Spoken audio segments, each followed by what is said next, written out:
everyone! I started this one right. My name's Steph from Botanist Cool. Today we are playing some great Ace Attorney Chronicles, and we have the Ace Attorney expert herself here with us. Katie. It's Katie! Guys, we have, it's been so long since we've spoken to Dracula. Hey, Chip. It's been so long since we've seen the very pretty wax model lady. The mouse fucking murdered someone. Yeah, that emote's such a deep callback, and people probably do not remember Maple at all at this point. You probably do, Katie, but most people do not remember Maple. I do. Yeah. Fun little fact, I had planned out another character related to Maple for that D&D campaign, and they were coming in pretty soon related to your character. You were gonna have a little side story meeting the captain of a pirate crew. Since we're not gonna play that anytime soon, named Pancake, and they were gonna have Jam with them, the ferret. Mm-hmm. But it was gonna be really good. I was loving it. But anyways, let's get back onto it. One day when I have more time, maybe I'll redo D&D on this channel. One day in the far, far future. Do you remember where we were? Oh yeah, we're getting Scythe and the pretty lady. Yeah. So, how much more do you think of this specific case we have? We've got a bit. I'm pretty sure, like, not like a lot. We're mostly through it at this point, but I'm trying to remember. It's been a while. Like 2 or 3 more games, not like a whole shit ton. Yeah. Gotcha. Tell me if my mic sounds good, by the way, guys, because I'm seeing some weird fluctuations on it. Pardon? I was just telling chat, tell me if my mic sounds good, because I saw some weird fluctuations on it on my side. You said maybe... Yeah, I mean, I'm trying to remember, because what is left to solve? We gotta beat the shit out of Cosma so he gets his memories back. That's one thing we have to do. We have to beat the shit out of Van Zeeks for taking Cosma. And I'm still super sussed out about fucking Strongheart. I don't know if I told you. So I talked to Elijah about Strongheart and Damon.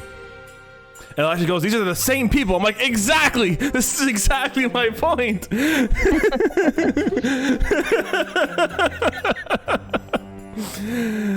Scythe as in a character, her name is Scythe. For some reason. They do look very similar. Like, it feels like, oh, this is supposed to be a trustworthy person, but in all reality, like I trusted Damon Gant at first. I'm not gonna lie, I liked him. Then I was like, fuck this dude. How's Cosmo alive? He's weak to falling damage? I don't know, man. He's alive somehow, and he's fucking... Have you seen the last few episodes? To be fair, it would... Yeah, I mean, to be fair, him dying by tripping over a cat, very funny way to die. Chip hasn't been here for a few episodes, that's why he's asking. Okay, so Chip, long story short, we found out that Van Zeeks has a new protege, and we've basically confirmed that protege is Kazuma. And the thing is, Kazuma has amnesia like no fucking tomorrow.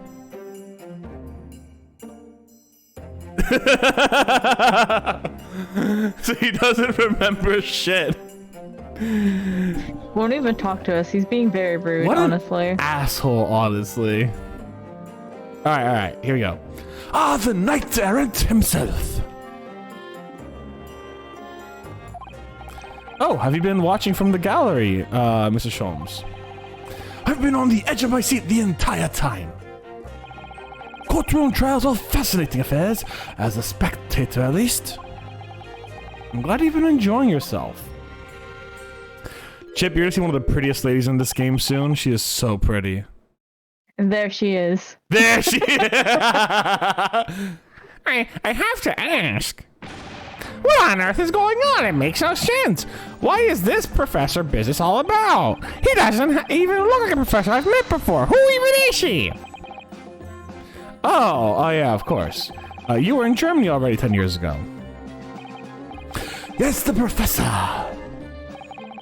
When I discovered he was the one who had abducted, a sense of foreboding stirred within me. But who knew the monster that would be knocking at your door? My heartfelt sympathies.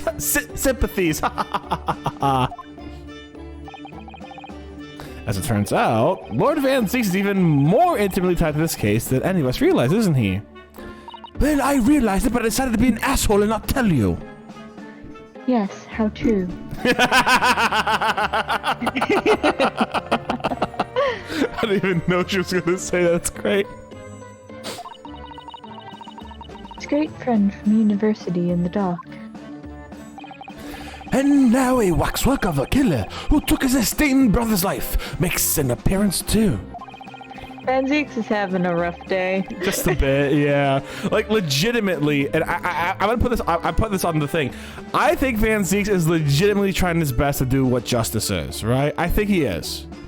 From what I'm aware, I think Van Zieks has gone through a tragedy. He became a bitter bitch, and is trying to do his best by being a bitter bitch. I legitimately believe that, 100%.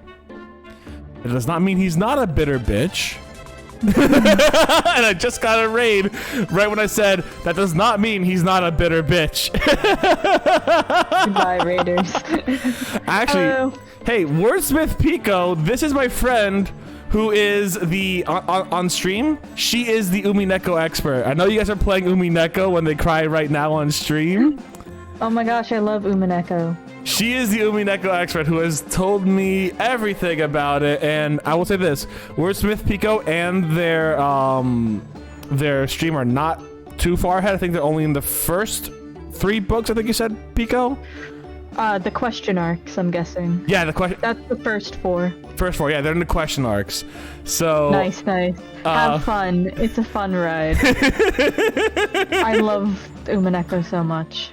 So far, book 1 of the question arcs. Okay. Okay, so only the first one. What is the biggest meme for the first? Oh, and the anime, the horrific thing that was the anime, Pico said. I haven't. So here's the thing. My judgment on the anime is incredibly biased because I haven't watched the Umineko anime. Small bomb. Oh, is this the one where they say like, oh, they ate the bombs or something like that? Is that the part you're at, Pico? Oh, buddy.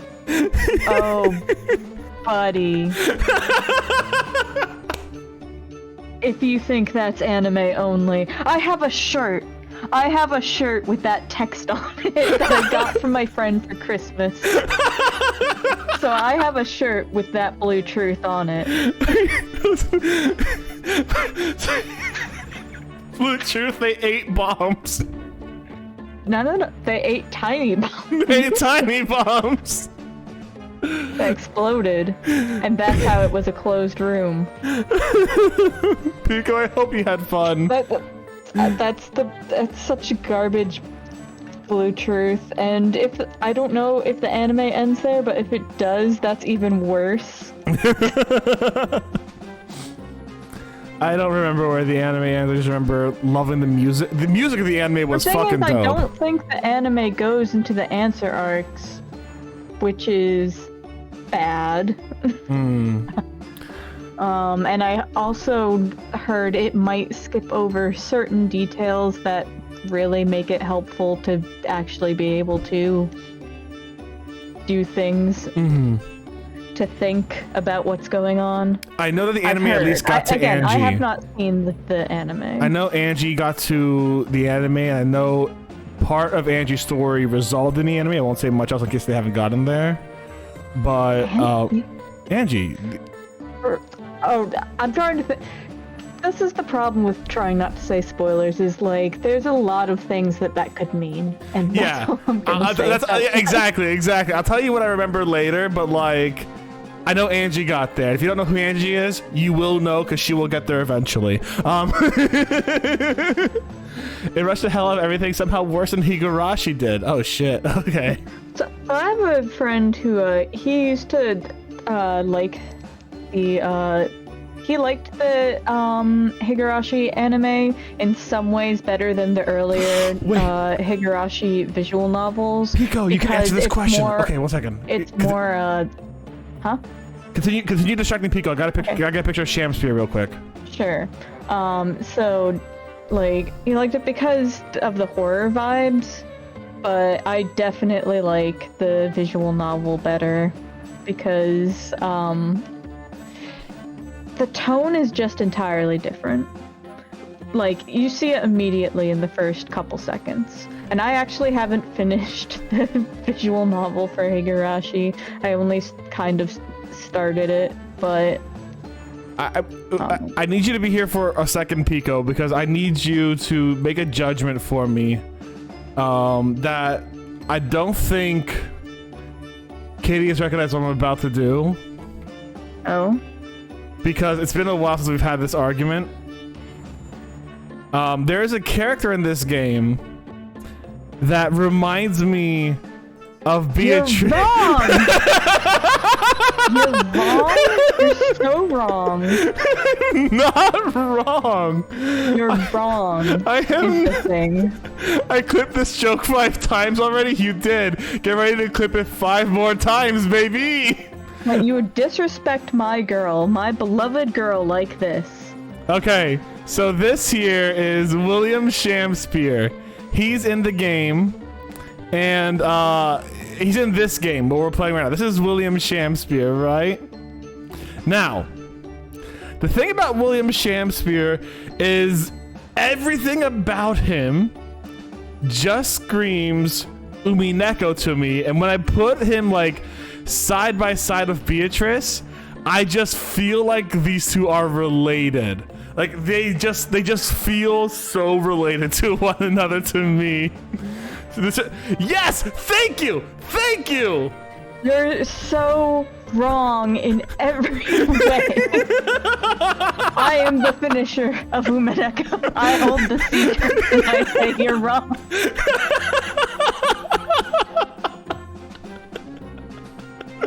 How dare you disrespect my girl like this? I would like to say something. Satoko from Higurashi. Let me think. Satoko? You know what? I could see him fitting in with Lambda Delta. Oh! Hold on, wait. Actually, you know what? That's a really good point. Because here's the thing. No. I think maybe even like Eva Beatrice. Like, there's a vibe Eva Beatrice gives as well that I feel like he gives out too. Lambda is something. Yeah, Eva Beatrice. Yeah, exactly. Okay, meme done. Thank you, Pico, for siding with me that William Shamspear is in fact Beatrice, but in this game. I will rip something in half. Raiders, if you got a raid and run, no worries at all. Thank you very much for joining on in today. If you want to subscribe to my YouTube, please do. I'd be extremely grateful. And hey, again, guys, go check out Wordsmith Pico, who is doing what's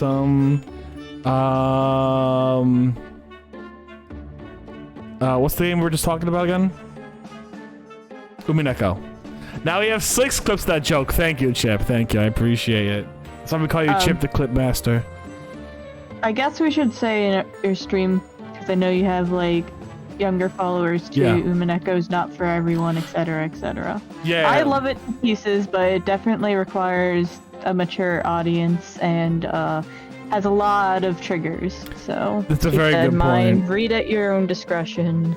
Very good point. I know. I know.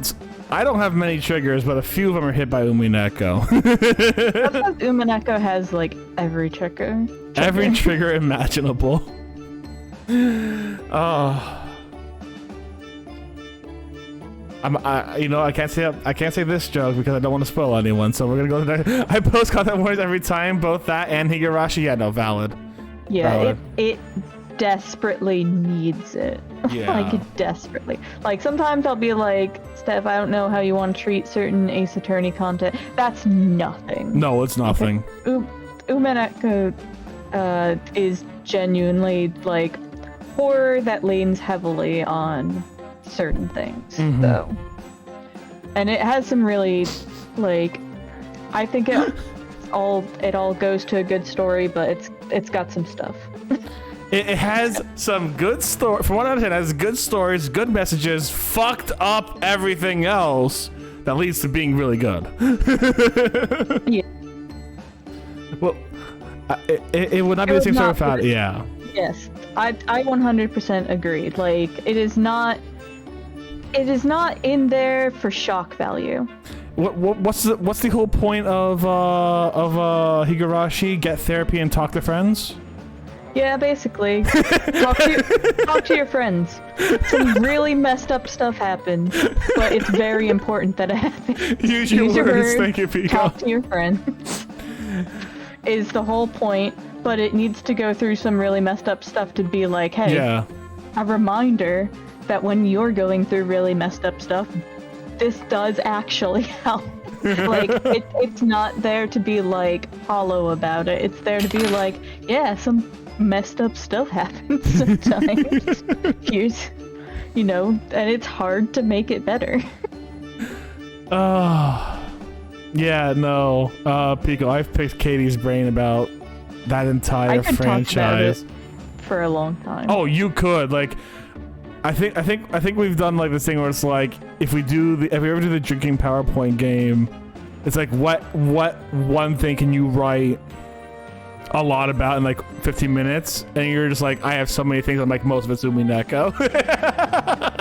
My brain is filled with Umineko. Eat well, Pico. Yeah, we're in a court now, so if you come back to hearing me do really bad British accents and speaking like Dracula, I hope you have fun. We'll both be doing some good VAing here. Good VAing. Imagine the ever shrewd Mr. Reaper failed to foresee that kick in the teeth. An extraordinary move on your part, my dear fellow, to throw that in front of the man. You make it sound deliberate. But if you saw a picture of the Grape Kid and a trash can, what would you say? The Grape Kid? Oh, is it the Minato kid from, I'd say, why are there two trash bins? I can't help feeling that this professor case is really very puzzling. Insightful as always. Top 10 insightful. Fucking rolled that insight, got a solid 20 on that one. Oh, yes. In what particular manner? Well, there's Mr. Drebber, Dr. Sight, and Lord Van Zee. Thanks for that, Katie, Chip says. Now I got a funny clip.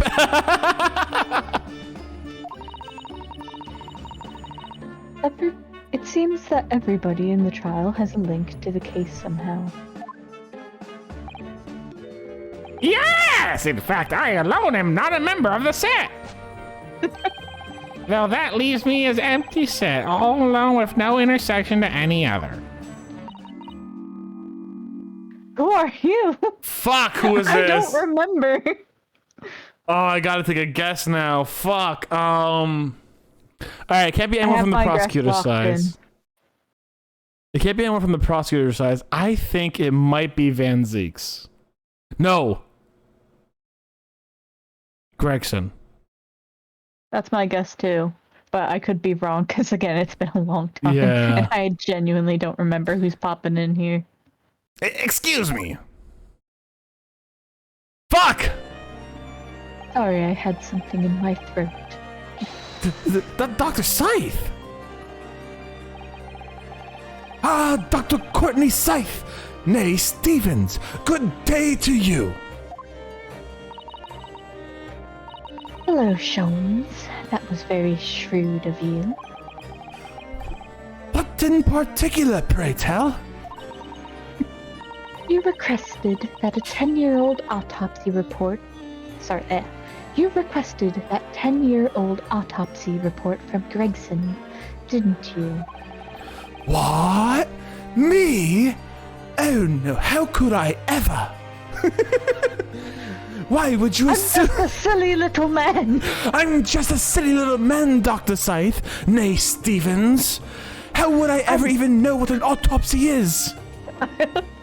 So the fun part is that like if he had said that like 5 cases ago, you would have been like, yeah. But no, he comes in like, oh, he comes in just like doing like sly little things like, oh, we're gonna delay the thing, we're not gonna end the thing, or we're not gonna do this, not gonna do that. Oh, I'm dressed up as a guard, yada yada yada. I can't have trash can in the name for that clip. Oh no. Why would you assume such a thing? Because Jensen told me.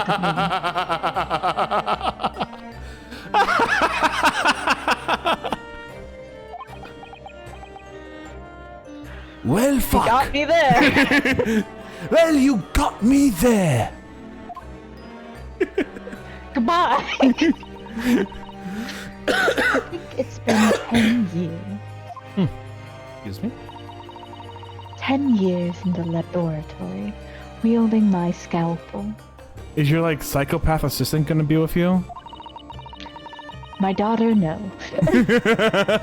I smell of nothing but corpses and disinfectant. A policeman on the jury had a lot to say about you as it happens, Dr. Scythe. And I've accused you of being complicit in what happened. Let me give you everything that's going to be happening in the trial as the defense. I mean, I'm sure she's already been primed. Yeah. This is why I'm surprised she's here. Like, I was like, maybe it's Dr. Scythe. No, she's going to be with a prosecutor now. Why would she be here, you know? Yeah. I'm hoping you'll take a stand and tell the truth about what really happened. That certainly won't be possible. Are you just admitting you're going to lie?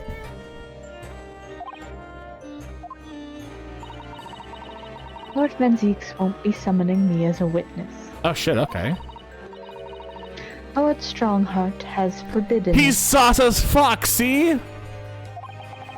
Lord Strongheart? The Pandora's box you were warned about is the Professor case. But please don't make the mistake of thinking you'll get any information about it out of me. For attempting to hide from the truth, that's cowardice. I've always fought crime in the way that I see fit. By committing it. I have no regrets. None at all. Thank you, Chip. And that's all I came here to say. Who did you murder, Scythe? So, good day to you. You know, I kind of like her pun in her name, where it's just like... She's cutting. Well, I was thinking more like the Grim Reaper has a scythe to... Oh, yeah, that's good. To lead those to their death, and she is the last, you know, she's the last person the body will interact with. Typically speaking, if you know, it's just she works in the morgue or a autopsy lab. So like, she's the scythe that leads the death, the souls to the dead or whatever, you know, souls to Hades, however you say it. Mm-hmm. I really appreciate that pun about her. And also, she just cuts right to the point and kills us. Yeah.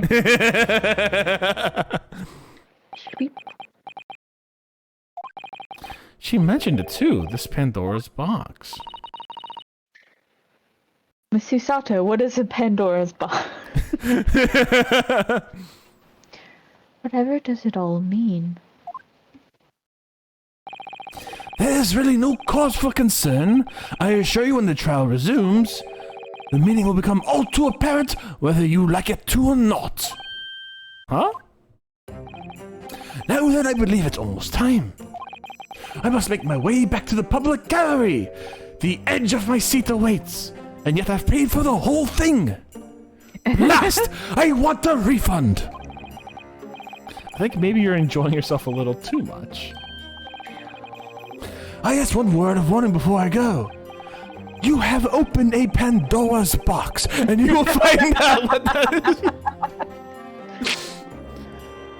If in the course of this trial this afternoon you perceive even a shadow of doubt about the truth, don't let it out of your sight. Pursue it like the dog with a bone. Or like a hound. at the Baskervilles. Oink! To the bitter end, you understand. Do not falter whatever may come to pass. I will be cryptic and leave you with no information, though I know it all. Alright, I don't fucking understand at all, thank you. Good!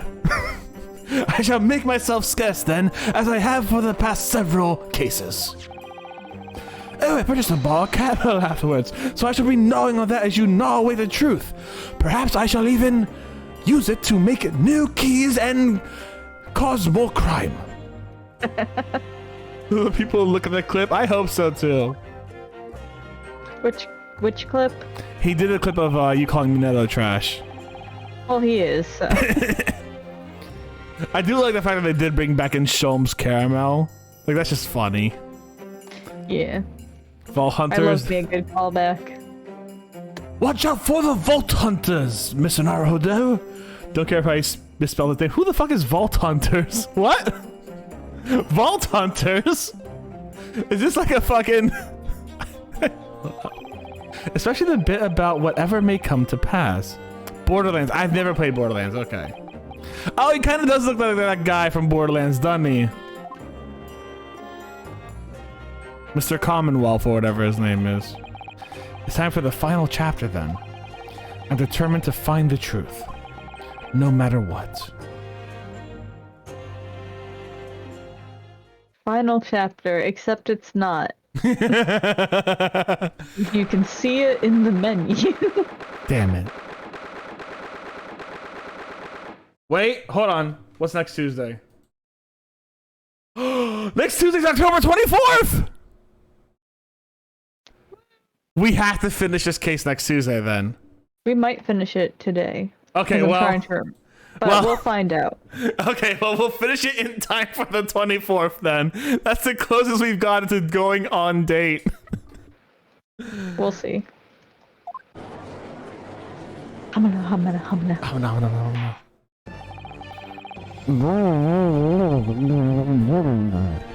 Hopefully, Pico, that's like the best VAing you've ever heard.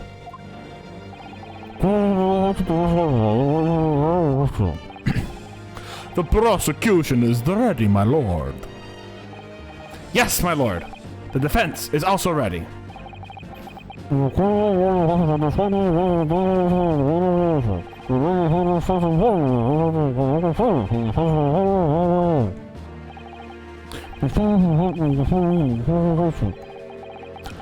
It seems to be the fate of all trials which has this Nipponese involved, my lord.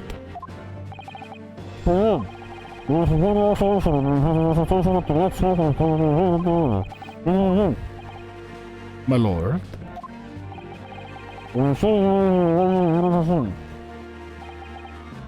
No, not at all. She's in the antechamber as we speak, ready to be summoned. At once, my lord. Bailiff, show Madam to spells to the stand. Oh, wrong voice. Mr. Naruhodo, you seem to be mumbling. Things have become a lot more complicated. If Trevor was responsible, as I'm sure he is, it means he must have an accomplice in Dr. Scythe. And what connects the pair of them is the waxwork. Yes, the model of our professor. That's the key to the link between these otherwise unrelated individuals. It's a tenuous link, admittedly, but at present it's all we've got to go on. Oh, she's so pretty. Do you notice what she's carving? She's carving a face. I didn't see who it was yet, but I think it was Sholmes because we had the wild hair. State your name and occupation for the court, please. Yes, Sholmes! My name is Madame Esmeralda Tuspels. I am a waxwork artisan. She is carving a Sholmes head. I love it. And the proprietress of the Madame Tuspels Museum of Waxwork. You will have to pardon me for working as I testify. My new exhibit must open very soon.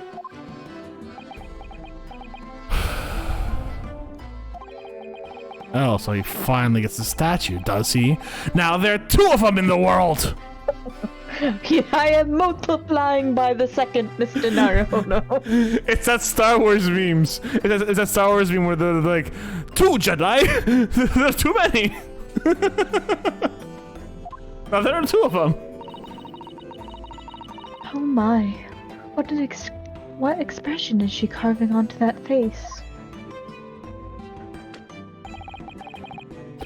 A number of days ago, a particular waxwork model was stolen from your museum. Can you confirm this? Oui, that is true. At first, we believed it had been kidnapped. Gosh, she's so pretty, guys.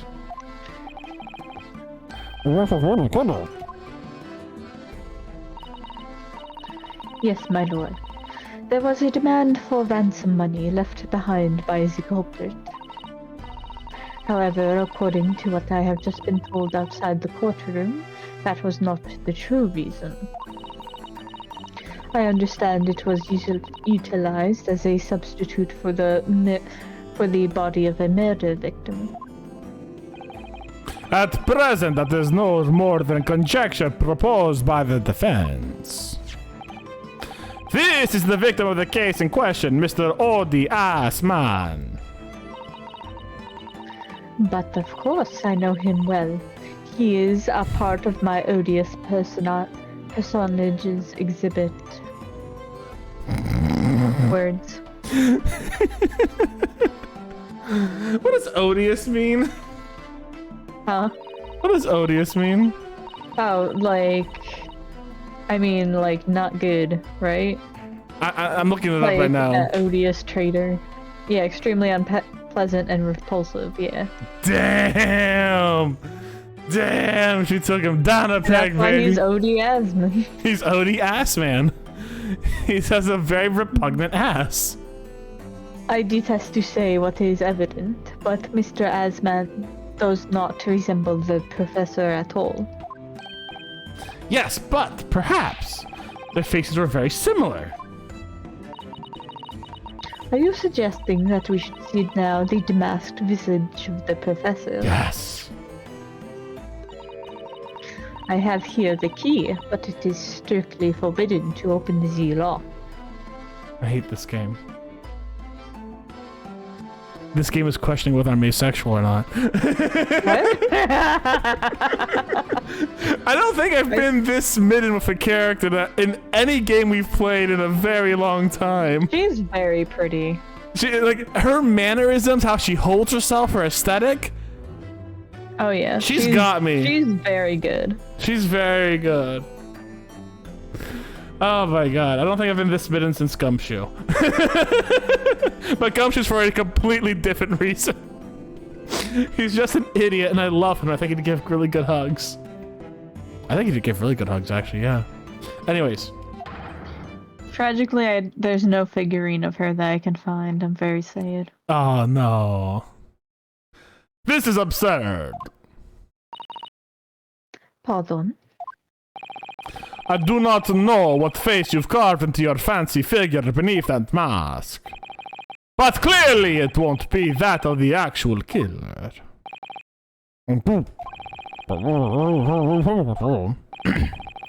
The trial took place in a closed court. The proceedings were strictly confidential. The condemned man was summarily executed. His identity remains a closely guarded national secret. There is no possible way that the repository of tawdry exhibits could get its hands on that information. Well, Tomas,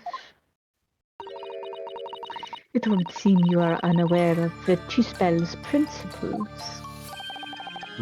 What principles? The family Chispels has always prided itself on sculpting its models a la perfection. Every detail, including the visage, is fashioned with complete fidelity. Et voila, our principles. There's a well-known legend. Oh. There is a well-known legend about the Chispel's waxworks from the time of the French Revolution. Oh no. A member of the Tuspel's family is said to have made a waxwork of the queen who was executed. Oui, that is true. It was a century ago now. I believe the queen's face was carved in the minutes following her death, actually at the guillotine site. Oh shit! That's hardcore! You are correct. The model on display... The model is on display still today in the House of Horrors. Is it just the actual queen's head? Weighted spells will stop at nothing to obtain a faithful replica of our subjects.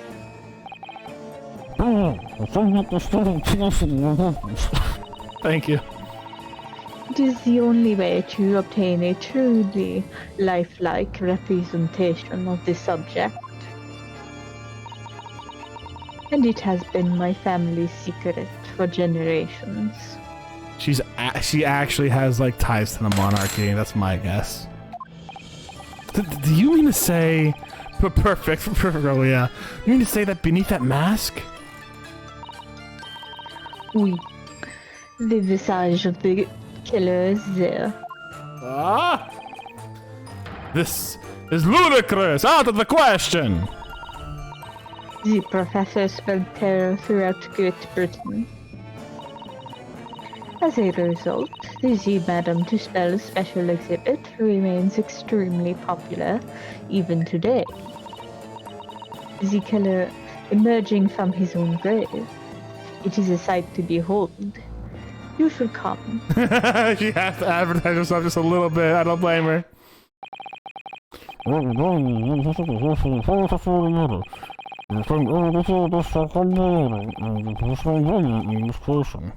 Just take the thing off! I want to see the face! It's a national secret. I don't care! It's the same reason why they couldn't just play the Morse code in court.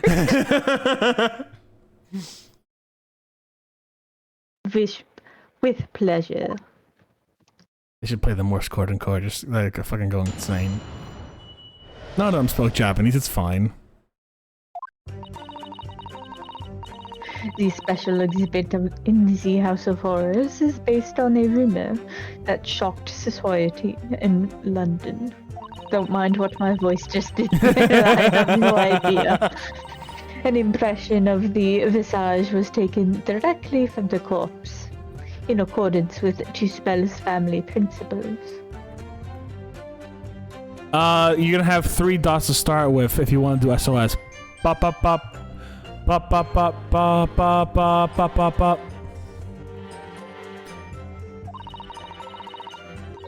I enlisted the aid of the grave digger and created a mold for the head in the cemetery just before the interment. Are you kidding me? Huh? She just fucking like ransacked the grave to get the face. That's amazing. Yep. I hid myself until he gave me a signal. I was there for a very long time that night.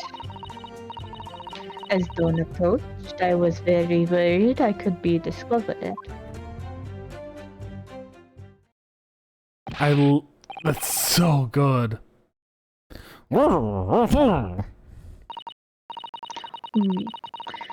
I will do all that is necessary to achieve the true resemblance my family is celebrated for. Get that popcorn shit. Nobody else knew. Only the gravedigger. What harm did it do, huh? Oh, you got Van Zeek's pissed, girl.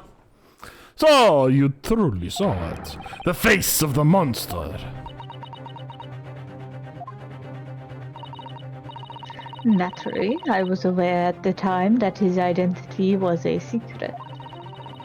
But Tuspels would not be Tuspels if we did not insist on absolute fidelity to our sculptures.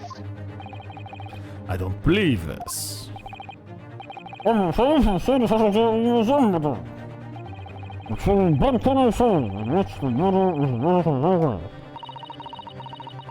The scene it depicts was the subject of many rumors in London 10 years ago.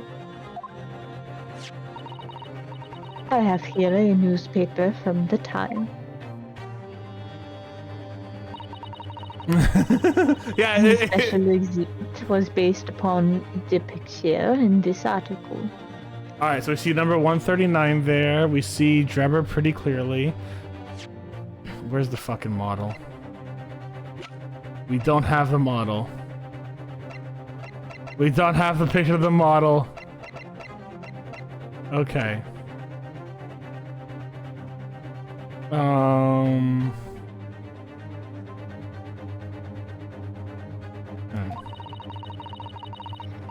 It was the most detailed account of what happened, as reported by the eyewitnesses who saw it.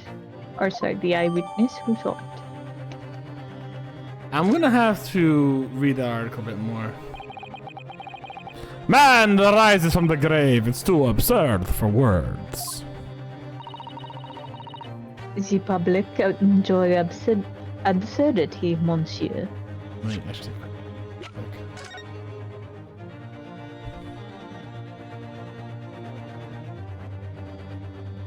Mad sheep rampage. Unexplained phenomenon grips Oxfordshire region. Locals report a most remarkable circumstance in which folded sheep were seized of sudden fright and left into the fields and pens.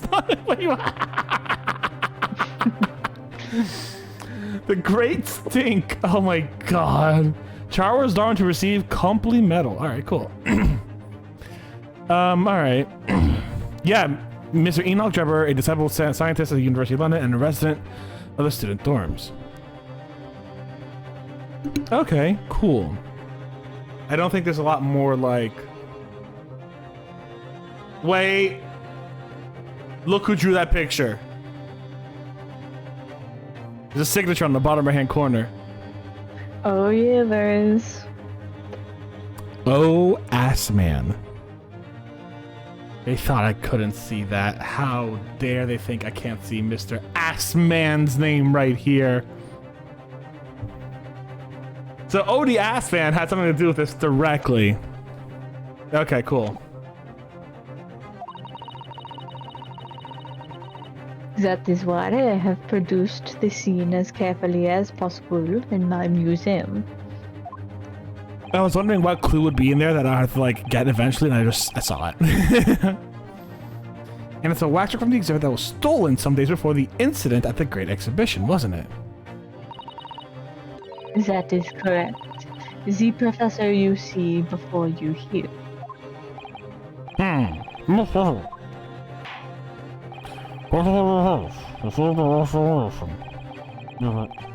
This waxwork links Drebber to Scythe. If there to be some reason for that, which has yet to come to light. But I'll find it. I'll get to the bottom of what really happened. I'll prove that Dr. Scythe and Drebber were in on this crime together. Hell yeah, Chip.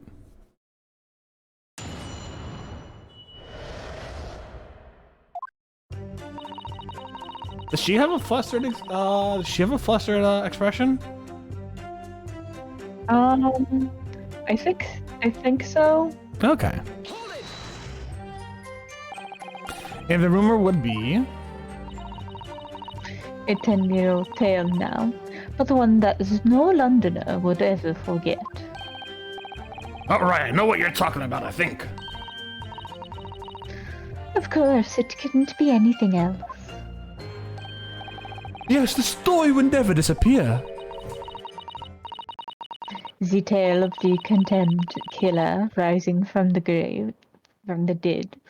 That is the central attraction of my house of horrors. The rumor was whispered all over the city, and it was like this.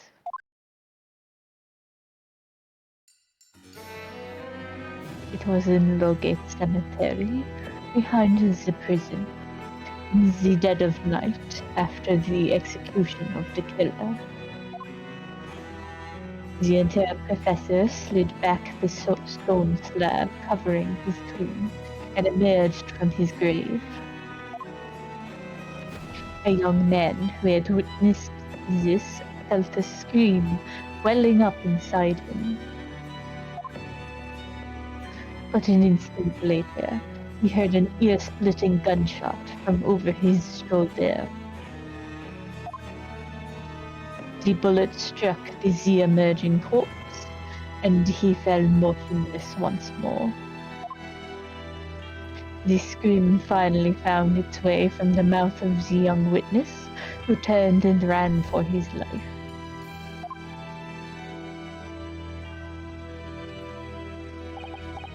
The corpse climbed out of his own grave? And then somebody shot him. Who was it? Nobody knows, even today. But remember, it was just a rumor. Perhaps nothing more than a ghost story. The good people of London, they love stories like this. That is why it was in every newspaper across the capital. But was it just a story? I mean, this is exactly the scene that can be seen today at your museum, isn't it? Oui. That special exhibit was modeled on that very illustration. For a while afterward, the contents of that article were reproduced in every newspaper imaginable. Madam, may I say something? Please, go ahead, mademoiselle.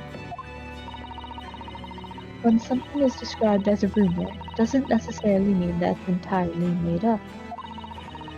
I believe that often rumors contain elements of the truth. I see that people from the East can be just as astute as the people of Europe. Can we be sure, for instance, that the professor's execution was successful?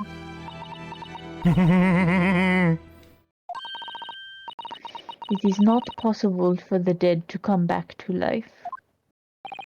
Sorry. 10 years ago, I was there in Lowgate Cemetery. After the criminal known as the Professor was killed by hanging.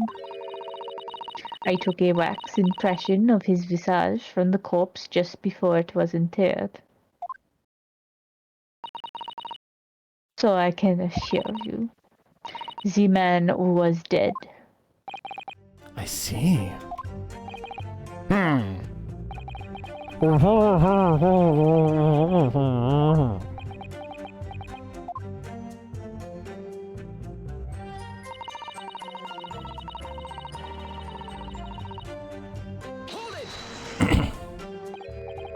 Is that true of every waxwork in your museum then? Wait, she got a fucking thing of wait. Please, assuming the subject is dead, of course, live subjects have to cooperate in a similar way. So she did it to Sholmes. She had to do the same thing to Sholmes. Like, cover him in wax and then just take a wax for. Oh my god, the poor man.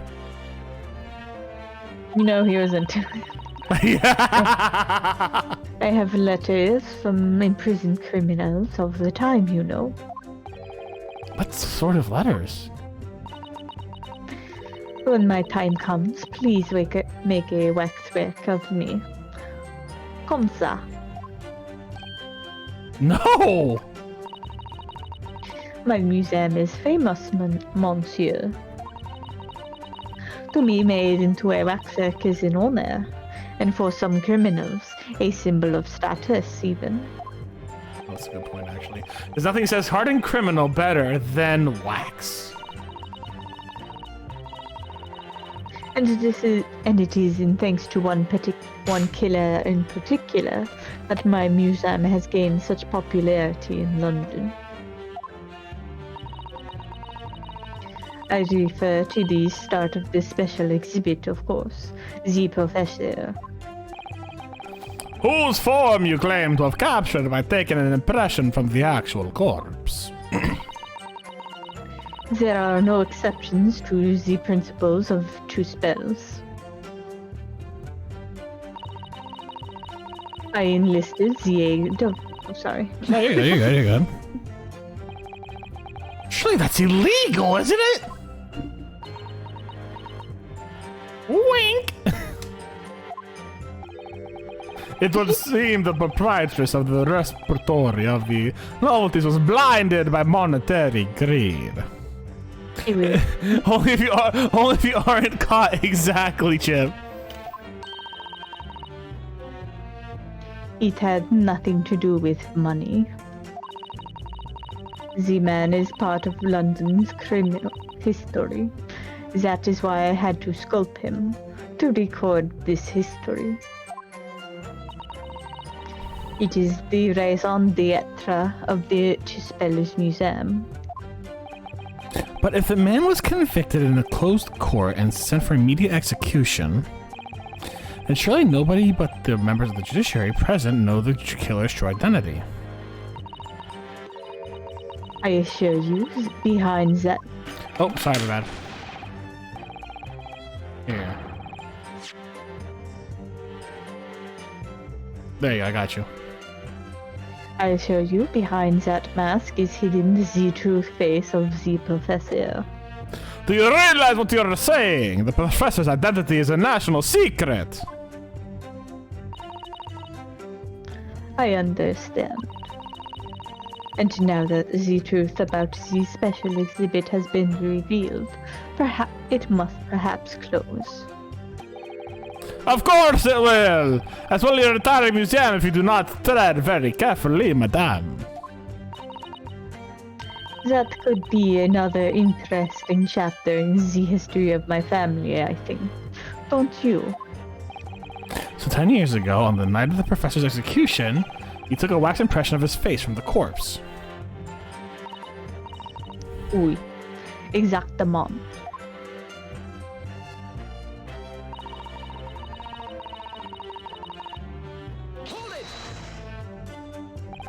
You were there longer than you expected to be. I had some difficulties in capturing the subject's form correctly. As I removed the mask, the mouth of the cadaver fell open and I had some problems with the chin. Dare I ask? The man had been dead for a short while already, you see. His muscles were relaxing and consequently his chin would not align itself correctly. Fair enough, honestly. Oh dear, what a horrible thought. Under normal circumstances, I would have an assistant with me. However, that night, I was alone, and as a consequence, I missed my preferred window of time. What do you mean? When I take the impression of the visage of a cadaver, I always wait until 3 hours after death. She says that she's stabbing Sholmes. Why 3 hours? Is that the amount of time significant? It is because of rigor mortis. Of Wrigley Mortis? It's a name given to a phenomenon that occurs in recently deceased bodies. As a rule, 3 hours post-death, the muscles in the body begin to stiffen. By approximately 10 hours post-death, the entire body is completely rigid and inflexible. And from that point on, the muscles slowly start to revert to their relaxed state. The effect is often used to estimate the time of death when a body is discovered. Well, that was an education, if slightly scary one.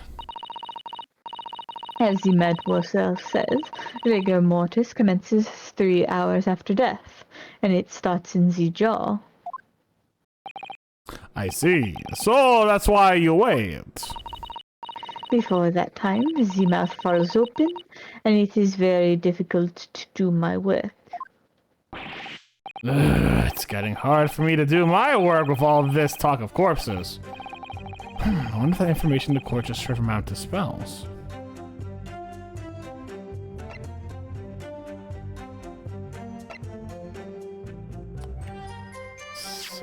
quick. I think it's gonna be required because like we're gonna need to learn about rigor mortis, but like you know.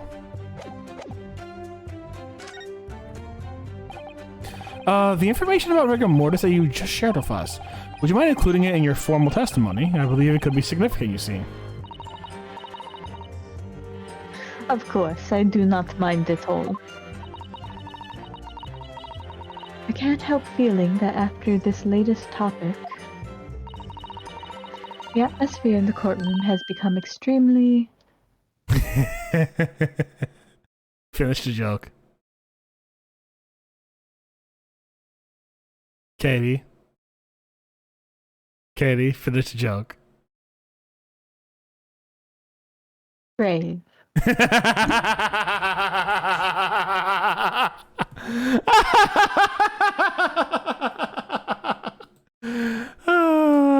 a joke. There's no time for jokes, Mr. Sato. It clearly is.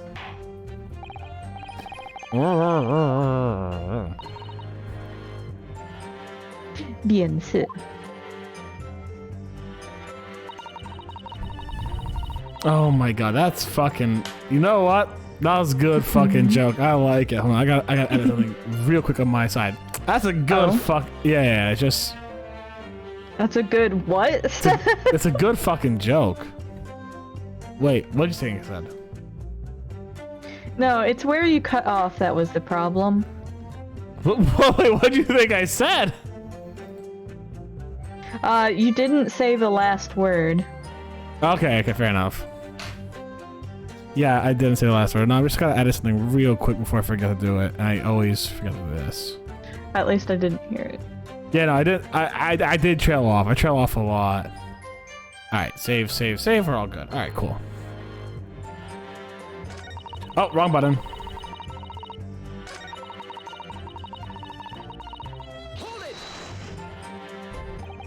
Rigor mortis being the phenomenon where you... Come on, you know this guy. Where the corpse becomes stiff after death. I think you said that it starts at the jaw about 3 hours post-death. Is that right? Oui, c'est ça. Of course, the exact duration depends a little on the season. I didn't realize that a waxwork artisan would be so well versed in the subject. No, that is only elementary knowledge in the field of legal medicine. Does she have practice in the field of legal medicine? Well, I had no idea about it, but maybe I won't admit to my ignorance about forensic science. I could ask my father to give you a very simple primer if you like. I think corpses should be your domain. I'm not good with them. Oh dear, I'll do my very best. All by yourself.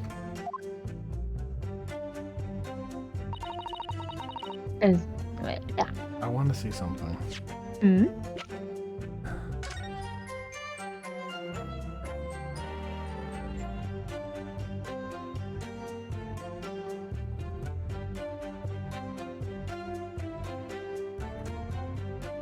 So here's, I see a...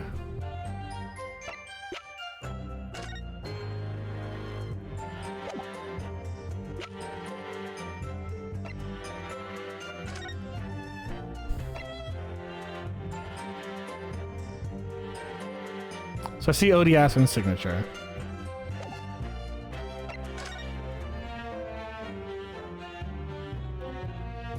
It says Monday on top, but I can't confirm the date on this article. Here's what I'm seeing, right? She had been there for a long time, but somehow the same night Drebber got there and didn't see her? I feel like that's a contradiction. You know what I'm saying? I see what you're getting at. Like, how could Drebber be there and her be there at the same time? The music didn't stop! Oof. Yeah. F. I don't mind. It's like I would game if you gave me a chance.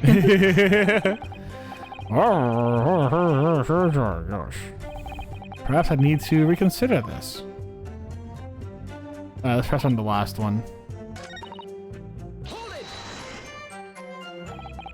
You said dawn was approaching. What time of day? What time of day then, approximately? Well, I could not say. But when I left the cemetery with my utensils and wax, the morning light was becoming visible. The execution took place on the 17th of June, which had the earliest sunrise of that year. Something I would know about entirely. It really is early. The fact is, I had very little time, so I finished my work in half an hour. Holy shit! It was necessary to complete the impression and bury the body before daybreak, of course. If somebody had discovered me there, it would have been a catastrophe. So I had to hurry. She's really stabbing Sholmes. As weird as Mr. Sholmes seems to be taking shape more quickly now, too.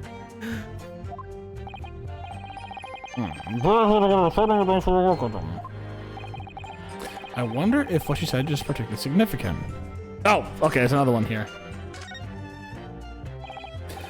Madame, those details about how long it took you to complete the sculpture and the early sunrise. Could you include them in your testimony? I believe there may be some significance. Of course, if you would like me to. You're quite right, Mr. Naruhodo. It is intriguing. A sunrise at 4 in the morning would be absolutely unimaginable at home, wouldn't it? That's not quite what I meant by significant. Alright.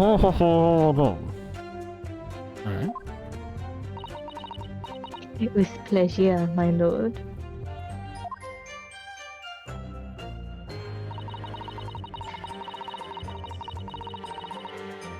Go for it. I hurried to finish my work in the half hour before sunrise. Then I left as soon as the corpse was interred. Did you have a reason to believe you might be discovered on this once the sun came up or something? I had paid the gravedigger money to keep my little secret, of course. But with the morning light, I knew that the warden from the prison would commence his patrol of the area. Couldn't you have just paid off the warden too, then? I had already paid the gravedigger, as I said.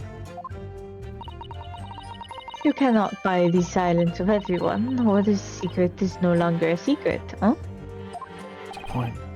The sun rises at 4:40 a.m. that day, which means that it would have been around 4 when you began your sculpting work.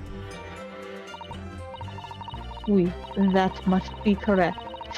That would be when the gravedigger gave me the signals to come out of hiding.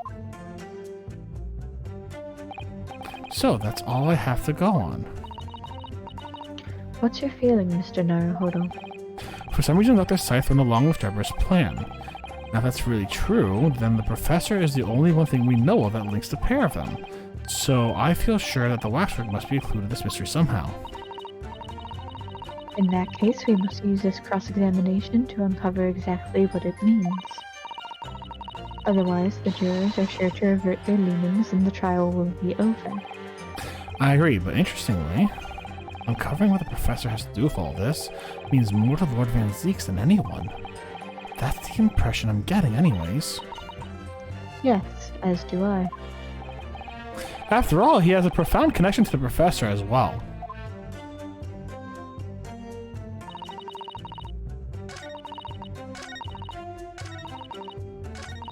Maybe it's the same thing presented. Just on the next one, you know what I'm saying?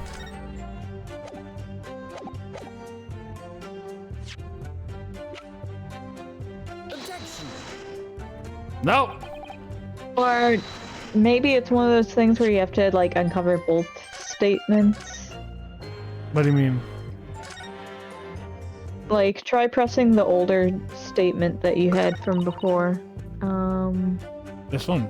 The rigor mortis one. Yeah. Try repressing that one.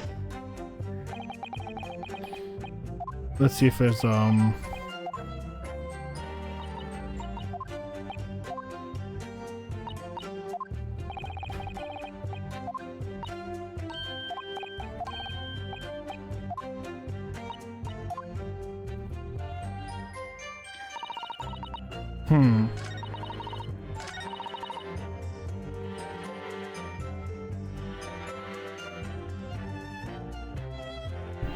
Hold it!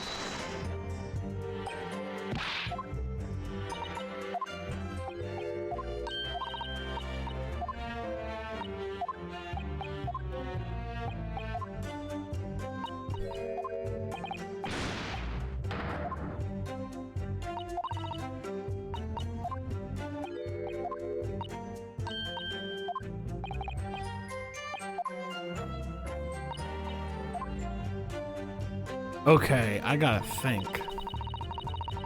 What do I have to present?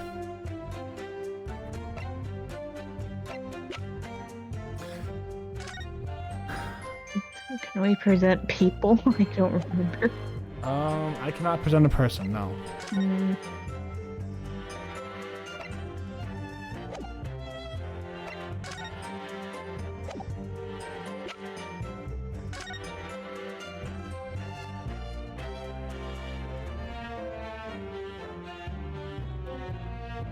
Hold on, wait.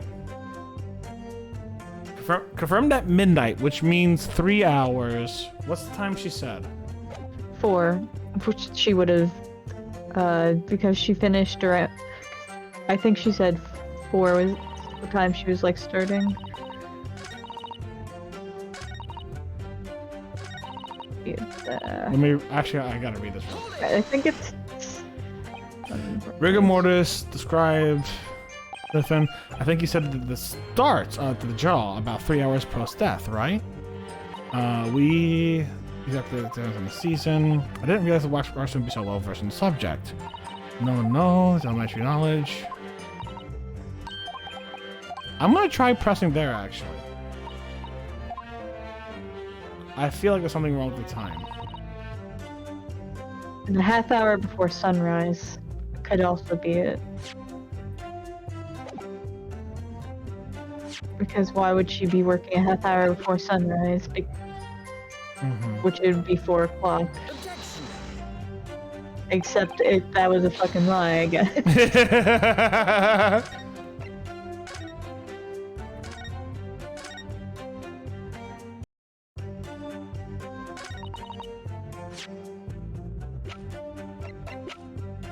Objection! There Sorry. we go. You're wrong there. Nah, it's all good. Madam Dispels! I have here an autopsy report that was filed 10 years ago now. Confirms the death of the professor following his execution at the gallows. And is that a problem? I believe it is, because your testimony and a particular detail in the report completely contradict one another. Quoi? Are you going to explain yourself, my Nipponese friend? Nah. Nah.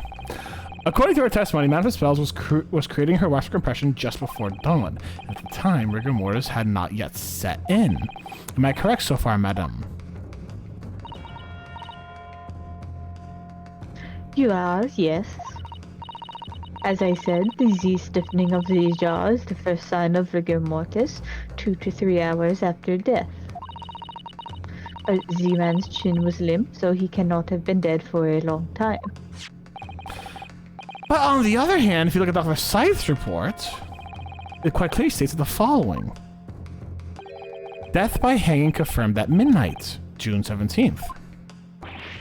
No!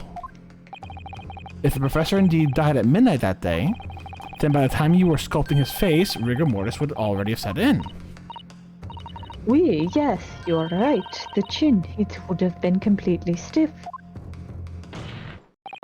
In other words, this report is wrong! No coroner makes mistakes when recording the time of death, yet very idea is absurd. In that case, there's only one possible conclusion. The execution didn't take place at the stated time. I'm impossible!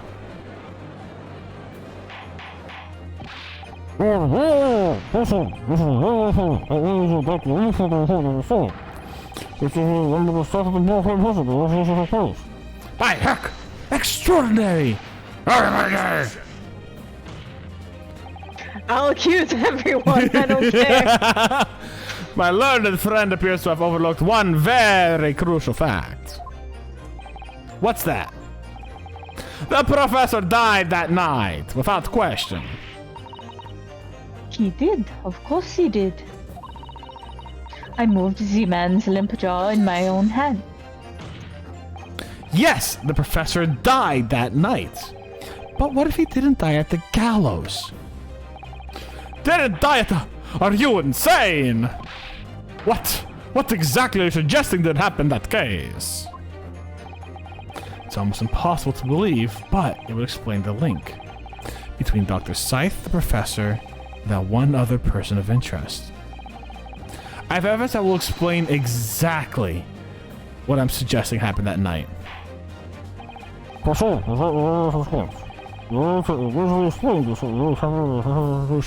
wait, what?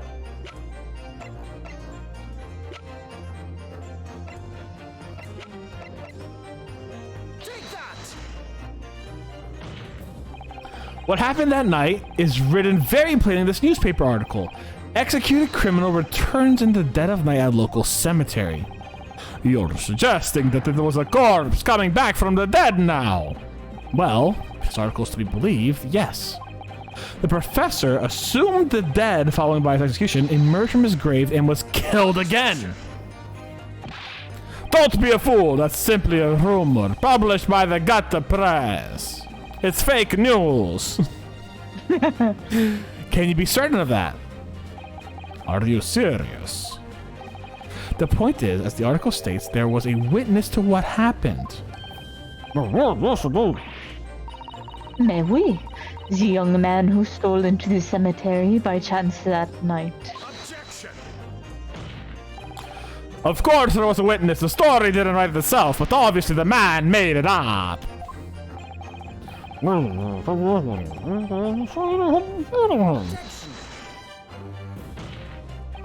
On the contrary, my lord, we all know the witness well. What?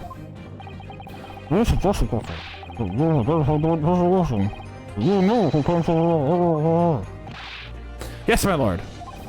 In fact, you could say that he's right here before my very eyes. Can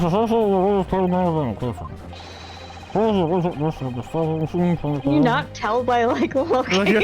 It's so obvious. It's Kazuma. Oh. Where is he? Oh, there he is. Take that! The man in question is Enoch Drebber. The special exhibit in the House of Horrors at Madame Tuspel's waxwork recreates that decade-old scene in great detail. The condemned criminal emerging from the grave, and beside the tomb, a young man with a lantern stumbling upon the terrifying sight. And that young man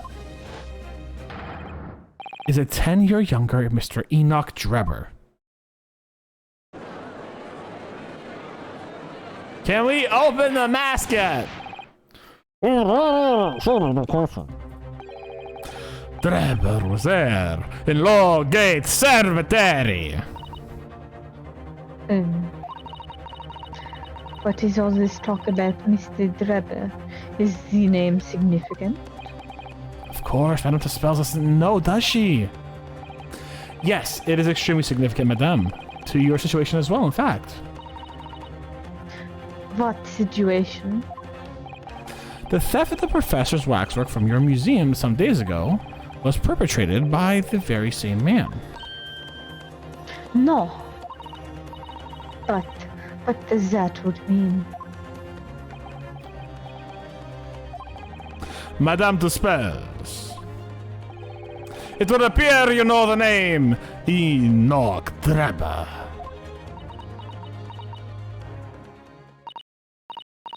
Oui. Yes, I know it.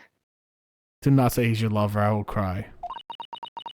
Okay, But good. from long ago in the past. What? Oh my. Explain yourself, tell us everything you know. Yes, of course.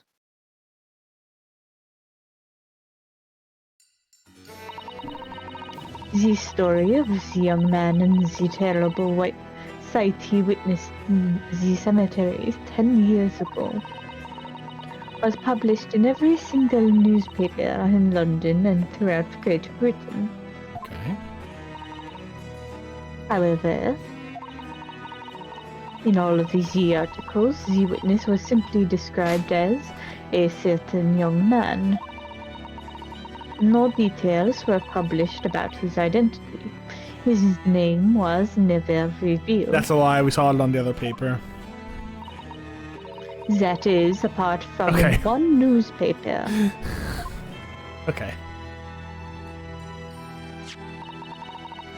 The Daily Circus. It is the paper from which comes the article I have already shown the court. You're saying that his full name was only publicized in this article.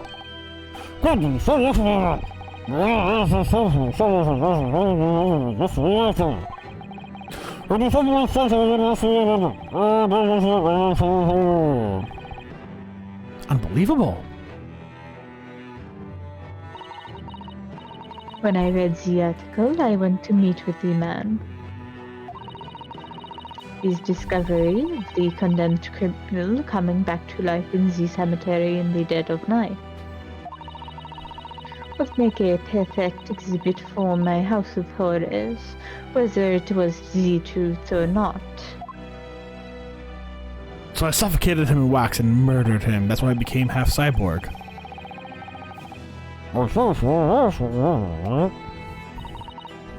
Exactement.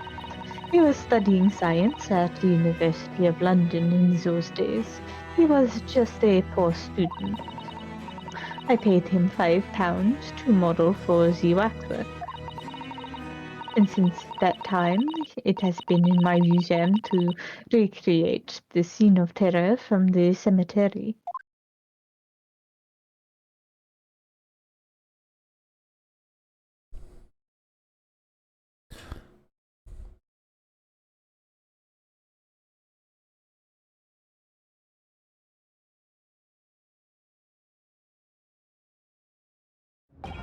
So, 10 years ago, a young man appealed to the public about an extraordinary event he witnessed.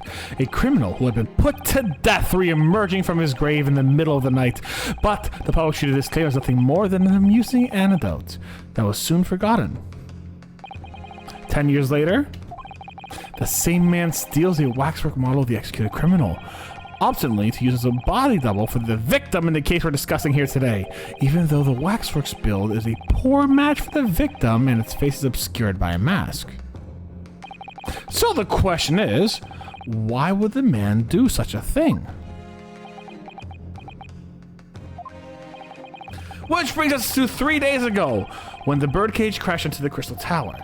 The birdcage had in fact contained not the body of Mr. Assman, but the same waxwork. The coroner from Scotland Yard who investigated Dr. Scythe would have noticed immediately. And yet, she submitted this autopsy report from the victim, which court has seen earlier. Why? Because the waxwork was that of the professor, is that what you're saying? Dr. Scythe put her name in a document confirming the death of a condemned criminal who was still alive. A criminal whose apparent resurrection was witnessed by Mr. Drebber. But that misconduct was a deadly secret the coroner could do anything to protect.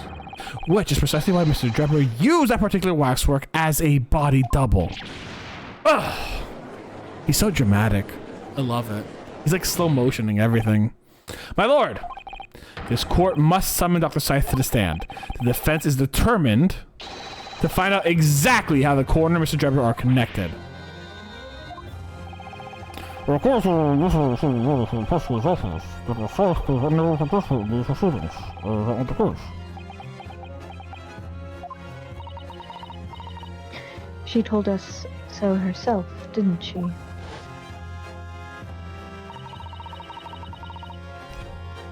Lord Van Zeeks won't be summoning me as a witness. Lord Strongheart has forbidden it. Lord Strongheart? The Pandora's box you were warned about is the Professor case. But please don't make the mistake of thinking you'll get any information about it out of me. Something happened on the night of that killer's execution 10 years ago, and surely nobody wanted to get to the bottom of it more than Lord Van Zeeks. The prosecution calls for the instructions in that missive to be scrapped! Hell yeah. Let's go! My dude! This is for the Lord Chief Justice's office! Yeah, no. So what? I'll fight him. So shove it up your ass! Objection! The assigned prosecutor has the final say on policy in any particular trial. In other words, me. Yes! Let Enoch Drebber and Dr. Scythe both take the stand together.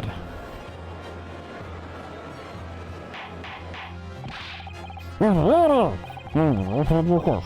No, yes, settlements of people in the effect, just to the south of the president.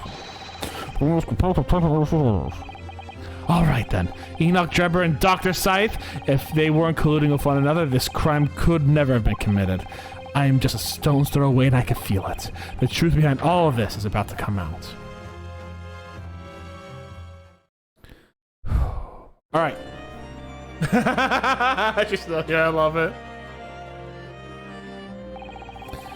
Alright, here's what we're gonna do. We're gonna take a quick break so people can get water, use the restroom, etc. I know Katie's just like, Steph, no, we're so close. How much longer do you think we got, Katie? Let me think.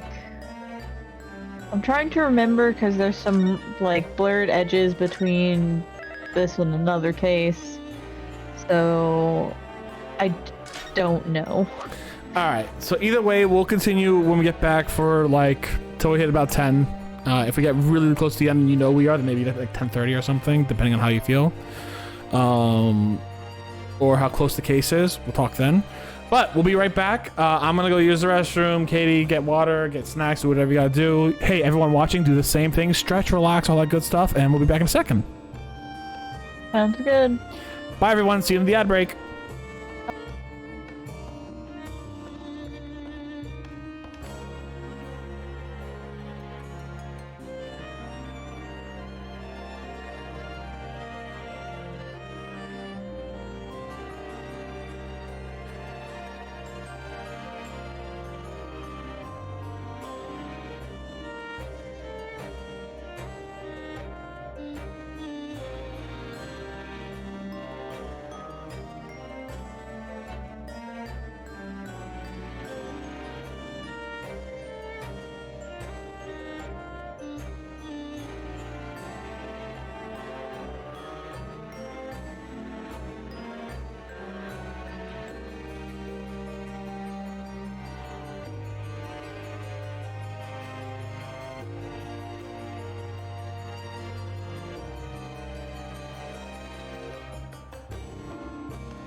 Hey everyone, we're back. Hi. Hope you're all doing well. Yeah, we're back. And we're gonna do other things. I still have the Allen wrench I've been playing with the entire time. I just have an Allen wrench I've been just playing with for literally this whole stream. I've just been playing with this thing. Like I've been pressing the space bar with it, like just like. Psh, psh, psh. Hey, Chip. All right, let's get going. Thank you, Doctor, for your attendance in short notice, Dr. Scythe. I'm disappointed in you, Lord Van Zeeks. Hold on, we got a spoopy edition coming out. Give me one moment. We got a spoopy whooper coming out. And he's out! Oh, wrong button. Uh-oh, it's the professor. He's come back as a ghost. Very spoopy indeed, Proxy. You've completely betrayed the agreed policy of both Scotland Yard and the prosecutor's office. Betrayal is not in my nature, so long as the truth isn't compromised. If it is, if there's even a hint of wrongdoing, then no matter what or whom it may concern or disgruntles, I will pursue the matter to the bitter end, as would any prosecutor worth his salt. Ooh, I'm getting really good in this voice today.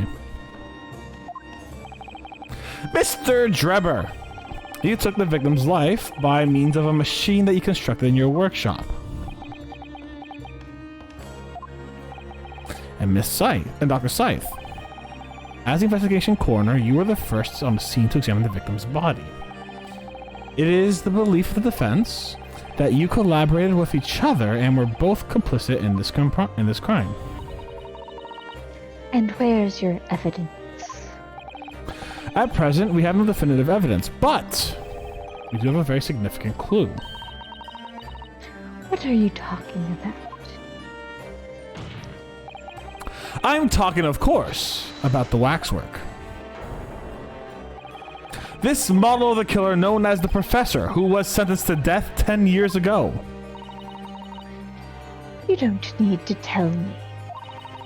I witnessed the man's execution with my own eyes, and I officially pronounced him dead. I'm pretty sure his name's not actually pronounced D-E-A-D, dead, my dude, like... There's a man called Mr. Died Man. Wait, really? In investigations. Oh my god, is he just a dead man?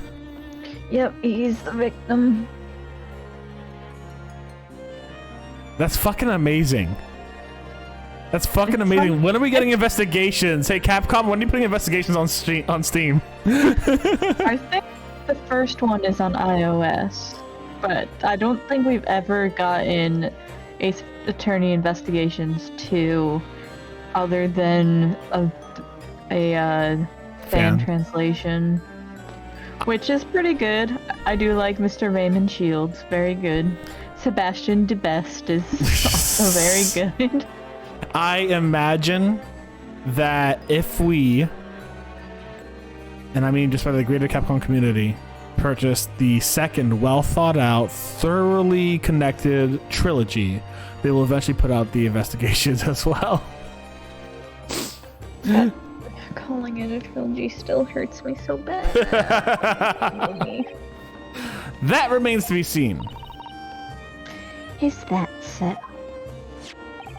According to the newspaper reports from the time, on the night following his execution, the killer came back to life.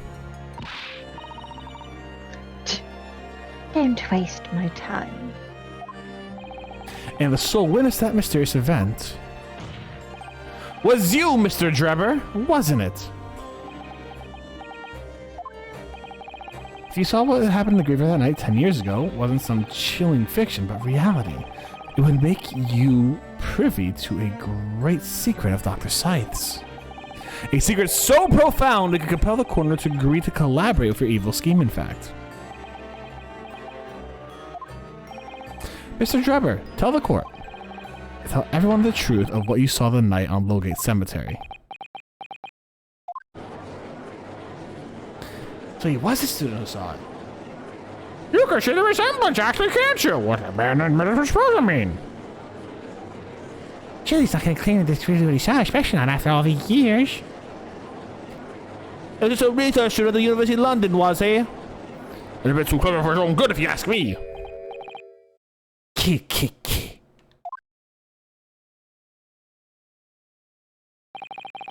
What an interesting twist. When, at the time, not one person would take me seriously. Yet, here we are 10 years later and suddenly my story matters. And in a court of law, too.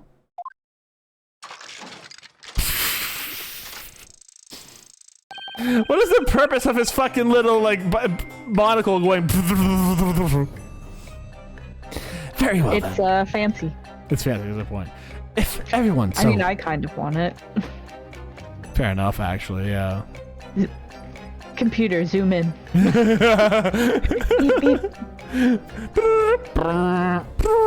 Focus in on section 2D, computer. Was cool. Let's be frank. I'll tell you the truth of what happened that night for what it's worth. You bitch.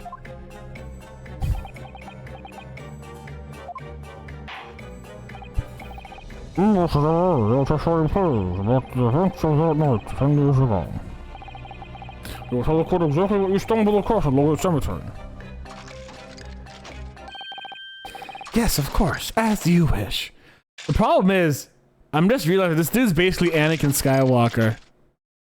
He was like promised great fortune in the past as a student of science. Then he like lost his arm, got a fake arm, and became a murderer. Like this dude's basically just Anakin Skywalker. I mean, we don't know that he lost his arm. For all we know, he just has a ton of junk on it. Okay, fair. Well, he got a robotic arm just like Anakin Skywalker. and just like Anakin Skywalker, he's wearing all like black robes and shit before, you know? So like he's definitely this is just Star Wars, guys. I can't believe Ace Attorney copied Star Wars for everything.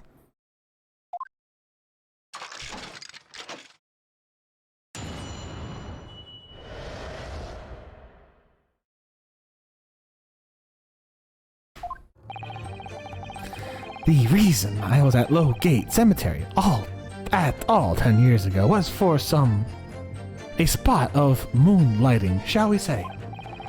Yes, the illustration in that news article was based on what I witnessed that night. To win the case, you must obtain the high ground, the legal high ground. But thinking back now, I realize I never actually saw the professor. Soon afterwards, I was visited by a young woman who sculpted a model of me from wax. Then I gave up my dream of becoming a scientist, as it was all because of that newspaper article. God damn. Simply climb on the desk. Yeah, exactly. Wait a minute, you're claiming you didn't actually see the professor now? Of course, you'd have to have a screw loose if you believe a corpse could come back from the dead.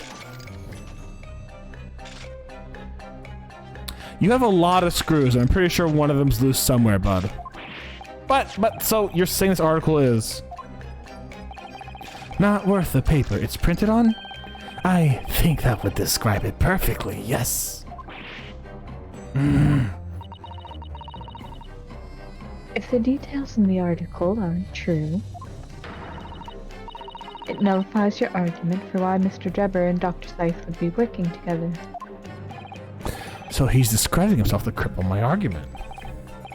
So, you came to visit the cemetery on some auxiliary business. Can you elaborate? That's right, grave robbing to be precise. As you know, Lowgate Cemetery is at the rear of Barclay Prison.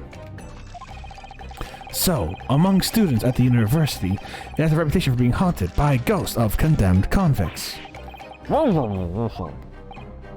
Yes, exhuming fresh corpses to sell at is reasonably lucrative. Oh my god. Of course, I never laid a finger on valuables buried with the dead, but you would take the bodies! So you're one of the so-called resurrectionists, a particularly unpleasant scourge on society. Actually, my fellows and I went by another name. The Repurposers. What are the entail? Yes, I mean, well, grave robbing for science was a thing that happened. I wouldn't be surprised, yeah. I think I suffered retribution enough. The Daily Circus eventually unearthed my name and put it in print. It caused me a great many headaches. In the end, I had to leave the university. That was the only paper with the bad grace to identify me unambiguously, I might add. I see. Out of interest, who drew the illustration for this article? Ah, yes, that was the reporter who exposed me. He sketched that right in front of me as I described the scene. Obviously, as time ticked on, I bitterly regretted what I had done, claiming to have seen something I never truly saw. Foolish, very foolish. So, you wanted to kill Odie Asman for what he did to you and ruining your reputation. We gotcha.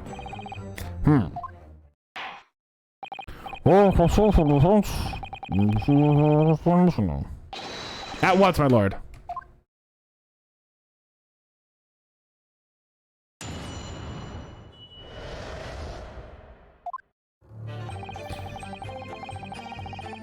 I want to kick this guy's ass so hard.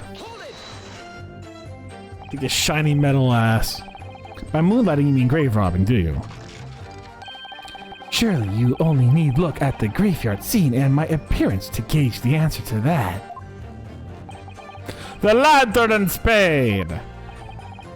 But who on earth would want to buy that body? Any major hospital. A hospital? In order to better understand the human body, the study of anatomy is crucial to medical science. But there isn't a hospital in the world that has enough specimens to work with. Though obviously they can't openly express an interest in obtaining more by dubious means. She's not sculpting right now. What is she doing? As aspiring scientists, we young research students had no money to work with, as I'm sure you can imagine.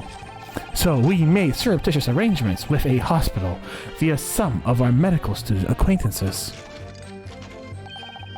We would never take anything of value from the graves. Bodies are not of value. This is all for the furtherance of science, you see.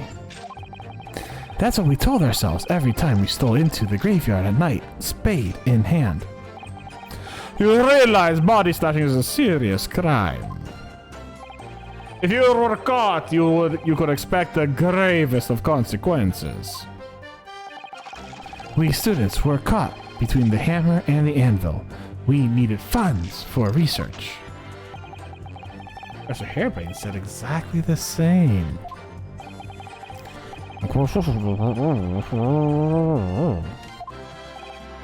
Well, if you wanted to know why I was there at Lowgate Cemetery, that's the reason. But I never expected it to end the way it did. That I regret to this day.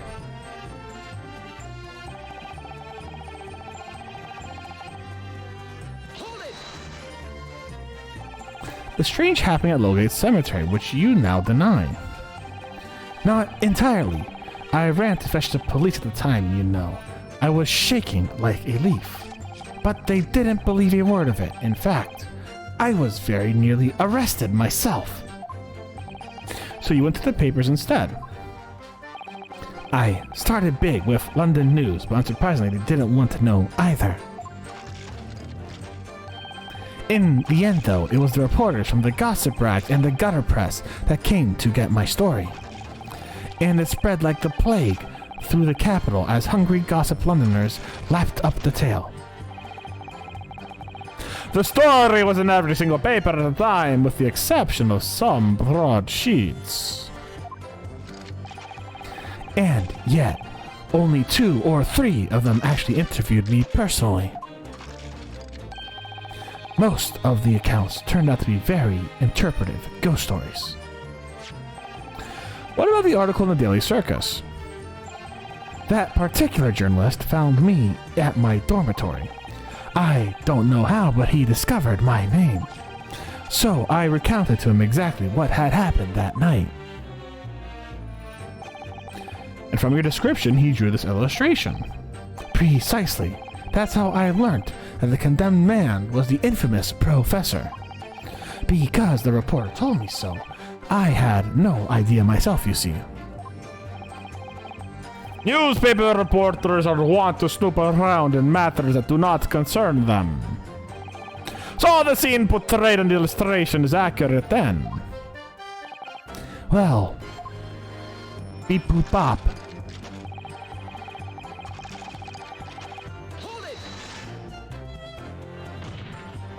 What are you talking about? I think I explained already, didn't I? Lowgate Cemetery is at the rear of the Barclay prison, so it's renowned amongst us students for being haunted by the ghost of condemned convicts. That's a lot of clogs. Are you sure not one of those screws is loose? For some absurd reason, I was scared of the graveyard at night, and as a result, only too willing to believe that nonsense about the dead coming back to life. But you said you actually saw it. I said what I'd seen in my mind's eye. Because his robotic ones weren't good at the time. After all, resurrection isn't possible, isn't it?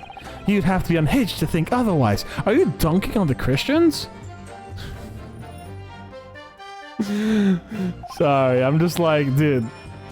Anyways. Unless, of course,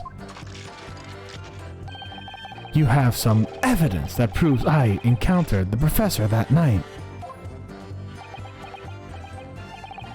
I don't know. Is there any material evidence that could show that he really did see the professor?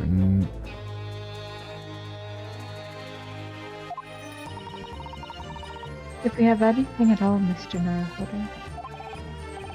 I know I need to present it against the irritatingly backtracking statement of his. The point is, that night was a pivotal moment in my life.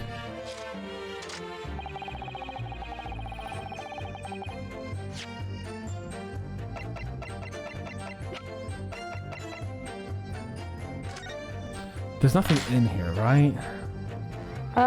Examine it. How do I open this shit again?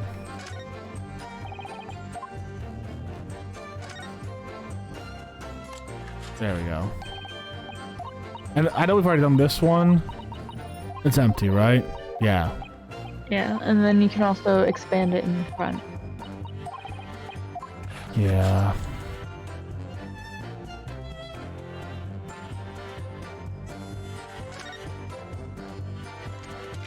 I got that one too. Ah, there's blood.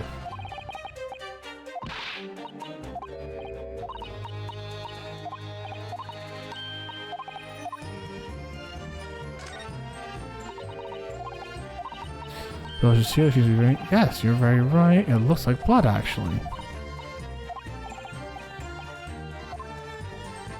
Okay.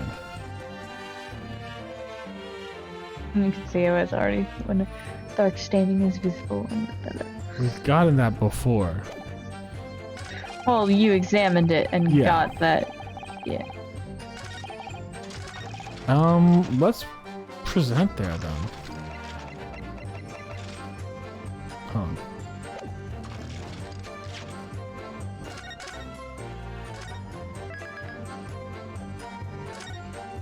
Ugh.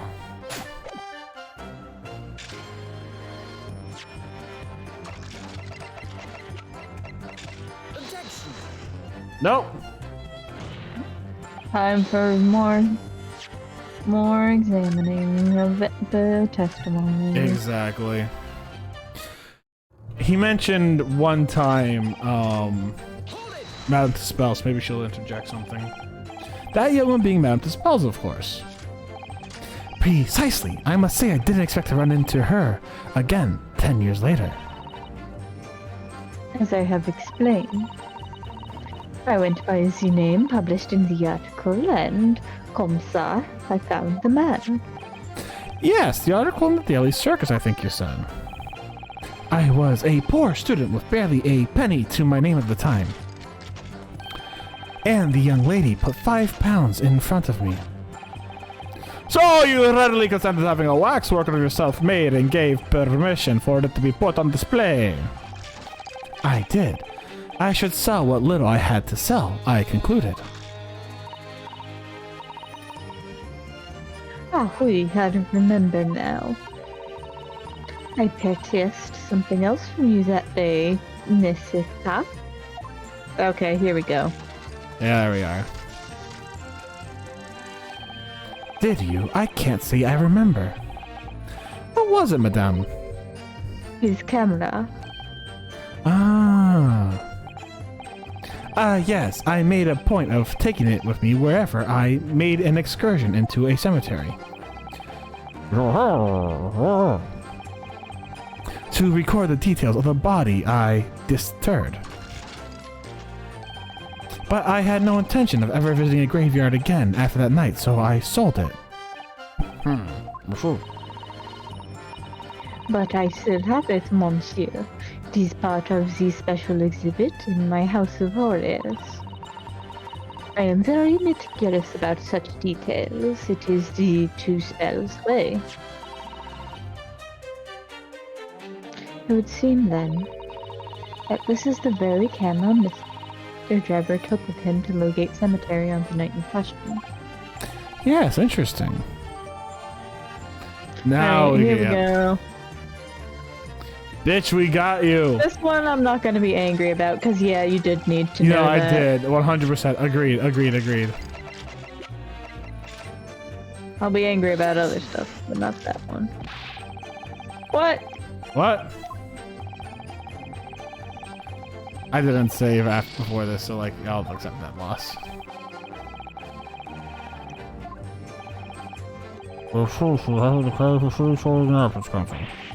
He sounds serious. I have to prove my worth before he really does send me back home.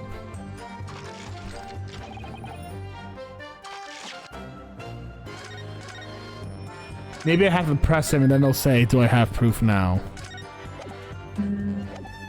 Maybe. Or maybe it's further in testimony, but come on, man. Yeah.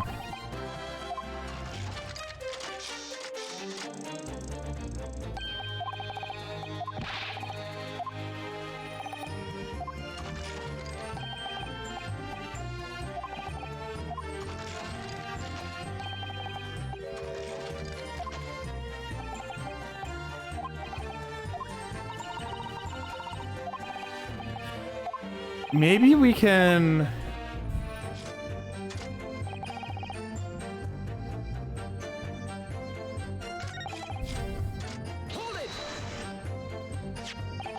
This article, you mean? Published in the Daily Circus. Yes, someone informed me that Dean, that was my name, was on the words, and carelessly let slip that the night after, I was digging up graves, hardly a model student, you might say. And the university's reputation was execrably defiled, and I was expelled as a result. Mon Dieu, I had no idea. And having been run out of the university, found employment in a somewhat specialist trade. You combined your knowledge of science with knowledge of stage magic to create various experimental machines intended to demonstrate never-before-seen technology. And you use those deceptive machines to trick the government and private investors to giving you money. Professor Albert Harebrayne was just your latest victim, wasn't he? Whatever are you talking about? I have no recollection of doing anything of the sort.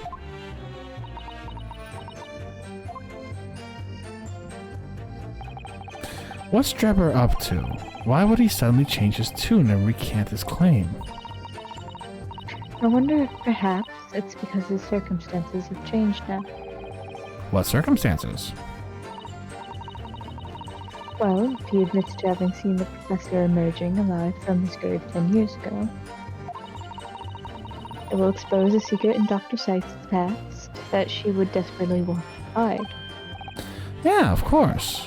If Drebber had Dr. Sykes had been working together now, then if Drebber had been were to betray her, there would be no reason for her to continue to cooperate. In that case, there's only one way around it. I have to prove that he really did see it. Prove he really did see the professor's corpse coming back from the dead as he originally claimed. Yes, Mr. Naruhodo, exactly. Maybe try examining the camera again? I I'm can't gonna try it imagine, one more but- time.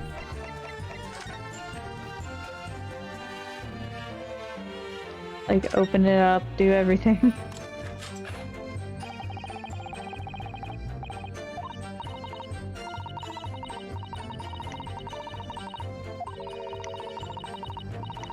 Would be on.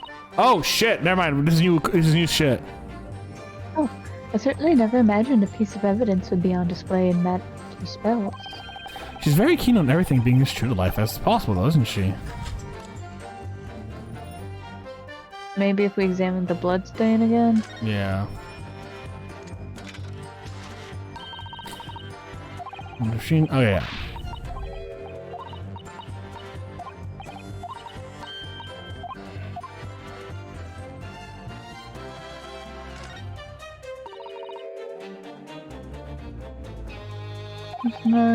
What is it? I think it's the same thing.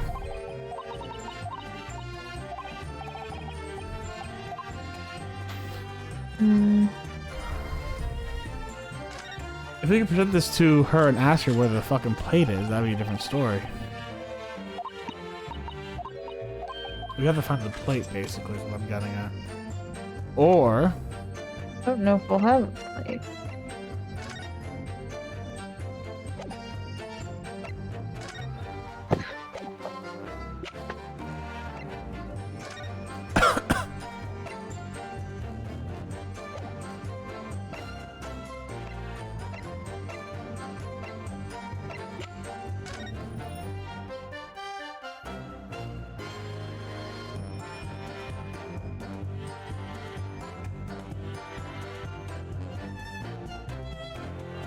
I mean, his hair turned white.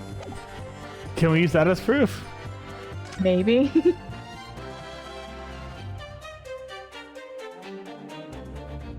And you definitely presented the camera on the right statement, right? Yeah, I think so.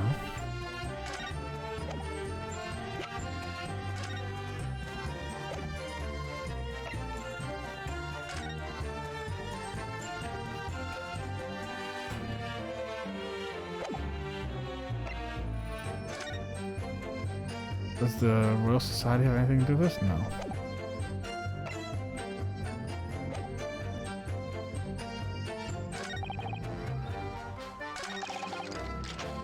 Actually, maybe we could be like, hey, you had a camera here. Did you take a picture?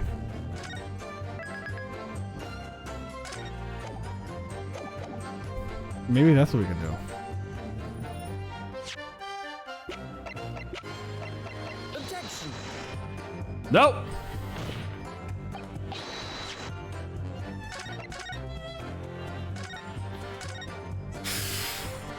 Hello there, Ellenite. How you doing today?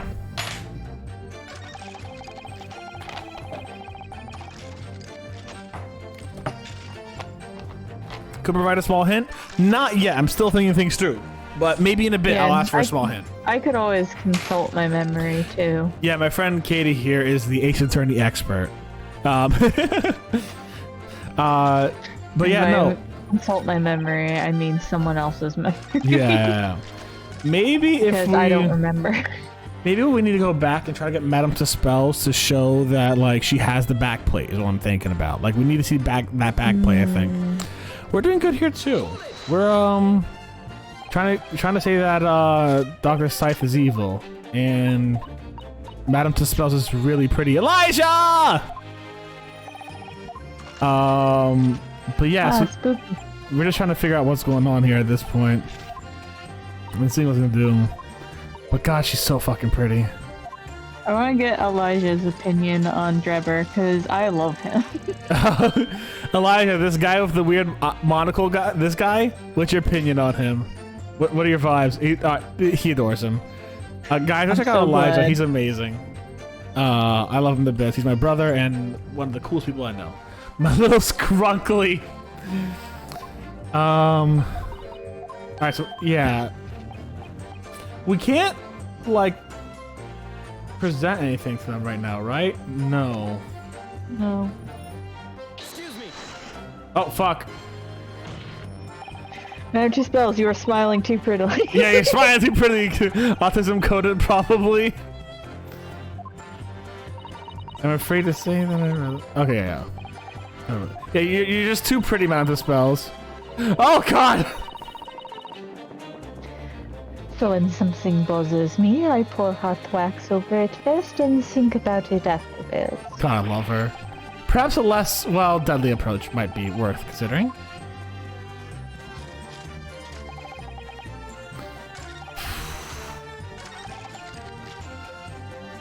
All right, so we gotta prove that he saw the professor. How do we prove he saw the professor? Is it gonna be the newspaper? I'll be mad if it's the newspaper. If it's a newspaper, I'm gonna be pissed too. Fuck off! But here in the newspaper, you see? God, it should have been the camera. It should have been the camera, 100%. But yeah, get ready for some wild voice acting, Ella Knight. Elijah, hopefully you enjoy it too. Sorry, Mr. Drebber, I don't believe that. Don't believe what? Your latest claim. You did see the professor on that night 10 years ago. Oh dear, we seem to be at odds. But I was there and you were not. I know what I didn't see. It was, yeah, it was. The illustration of this article was drawn based upon what you told the journalist that you witnessed. The figurine emerging from the tube, wearing an iron mask. Yes, when the killer was tried 10 years ago. It was decided in the closed court's ruling that the man would wear the mask to hide his identity. It wasn't removed even during his execution and subsequent burial. So,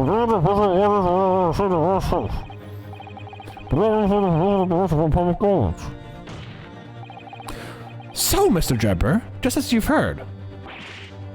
A lowly student of the University of London certainly would have known about the condemned man's mask. So unless you've actually seen the professor that night, it's inconceivable that the artist would have included the mask in the illustration. I'm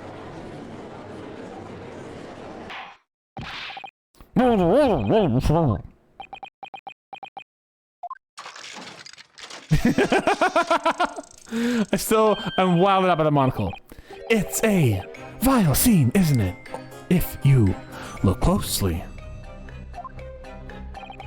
And as I've already been at pains to point out, I was utterly petrified.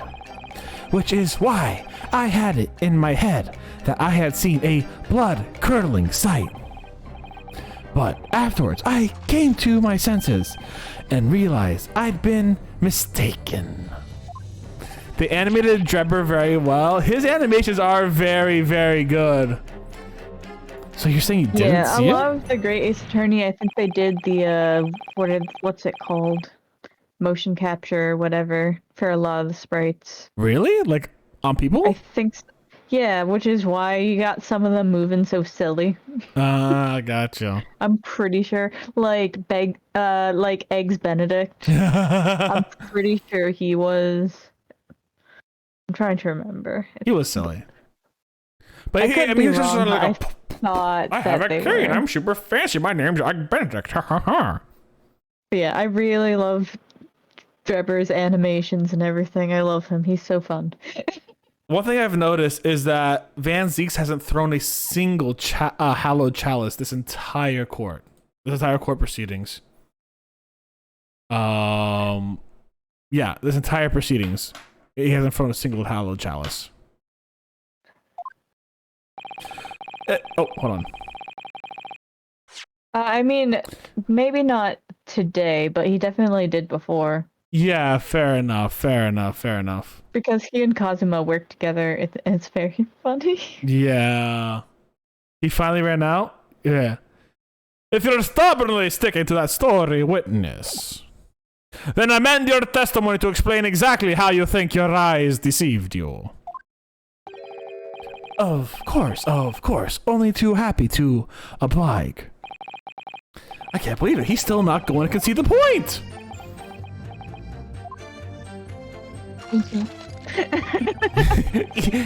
It will. Woo. I love him. Oh my god. Alright, how much time do you think we have left on this case? Let's see, we're gonna prove. So we gotta hit Drebber's a liar, then Scythe. Yeah, I don't think we're finishing up tonight, but we can probably finish this part at least. Alright, sounds good. A fellow grave robber? What are you talking about? Well, I wasn't the only one busy in the cemetery that night, you know. Other body snatchers were at work. Of course, when I saw one emerging from the hole he dug, my heart nearly stopped. So I replaced it with a mechanical heart. Wait, that's the first, whatchamacallit? There's actually a term for it. What's a mechanical heart called? Pacemaker? Thank you. So I'm not sure if that's actually the I mean, I know there are pacemakers, but I don't think that's like yeah. a fully mechanicalized heart. Yeah. I'm putting a little bit of robot into him. Not like full robot, but just like crazy robot, cyborg person. Yeah. So, that's the terrifying sight I saw, you see. You're claiming it was just another student on equally insalubrious business as yourself. Many of the medical students would wear metal masks to protect them from bacteria during dissections. I am making this up. I'm pulling it straight out of my mechanical butt. Clearly, the fellow was using such a mask to protect his anonymity, wouldn't you say? But there's more to the story, isn't there? The article goes on to say, in the next second, a gunshot rang out suddenly from behind. The bullet pierced the resurrected man's chest, whose breath then stilled once more.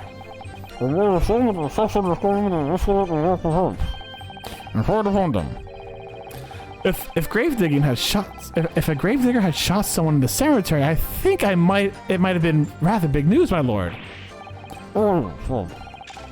I can only assume it was an embellishment pulled on later by the reporter. Well, hello, beautiful. Excuse me. That VA sound makes sense for everyone. Well, thank you. Madam to spells! Don't take it out of Mr. Sholmes.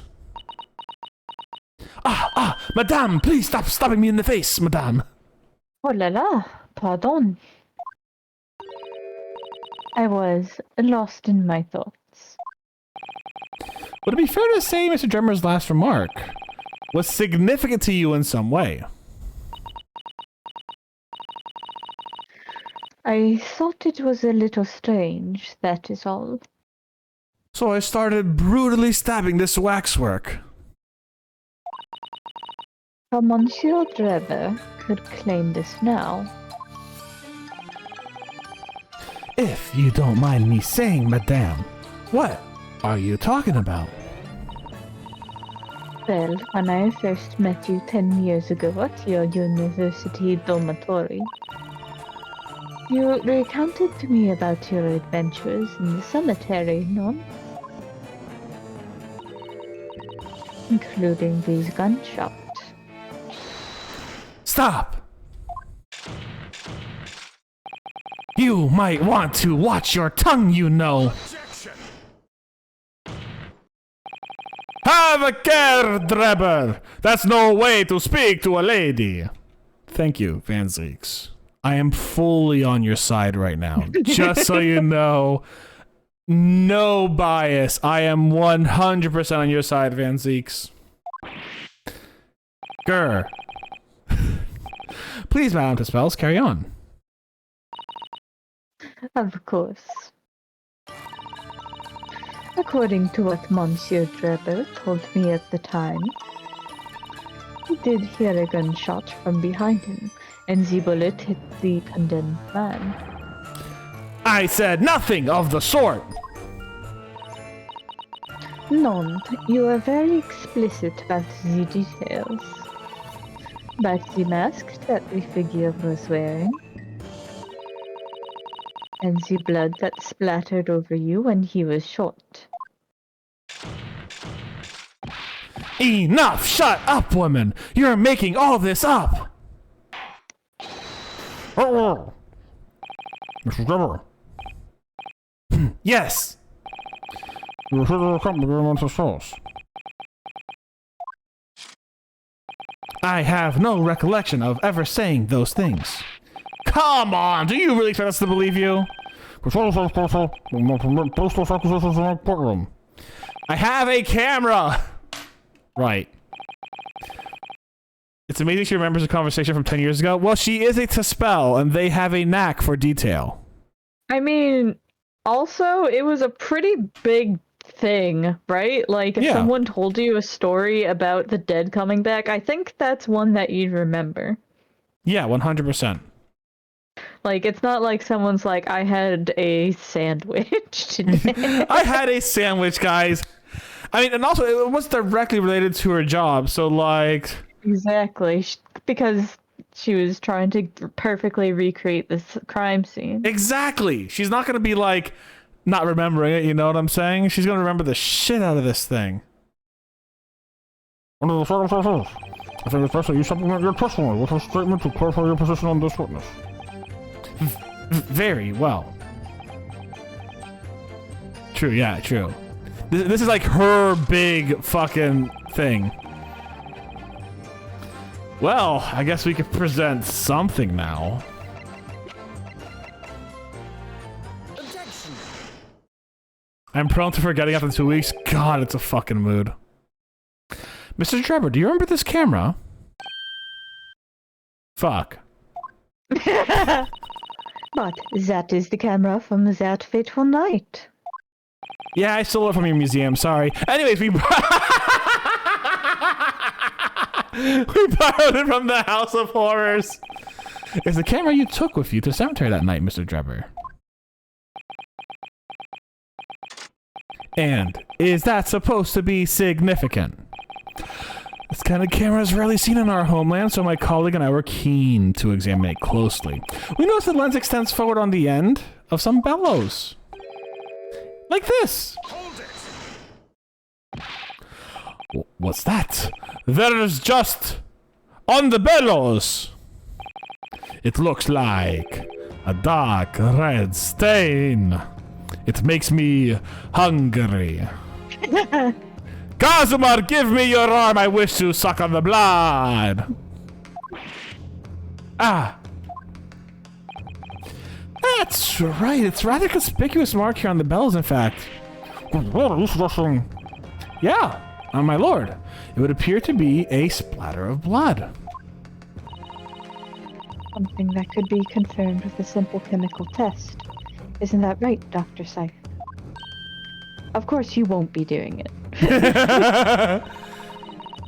It would be difficult to determine if it was human blood and not the blood of some animal. I'm already making excuses. But yes, to test whether or not its blood whether or not its blood at all is simple enough. I propose that Madame Spell's testimony was correct, and that on the night in question 10 years ago, you were splattered with blood from the gunshot wound. Well, and that furthermore, you really did witness the condemned professor emerging from his tomb.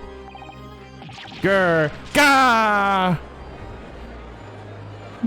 Stupid ass.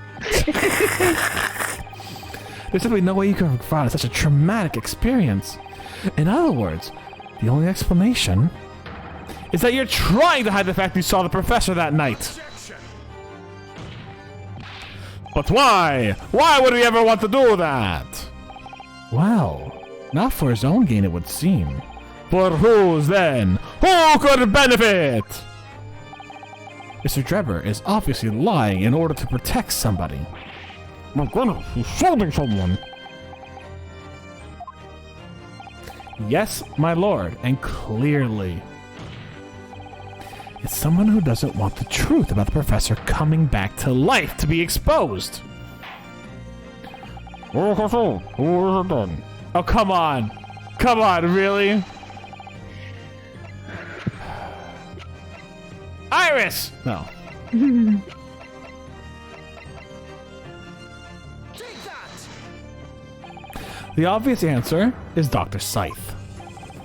Scythe?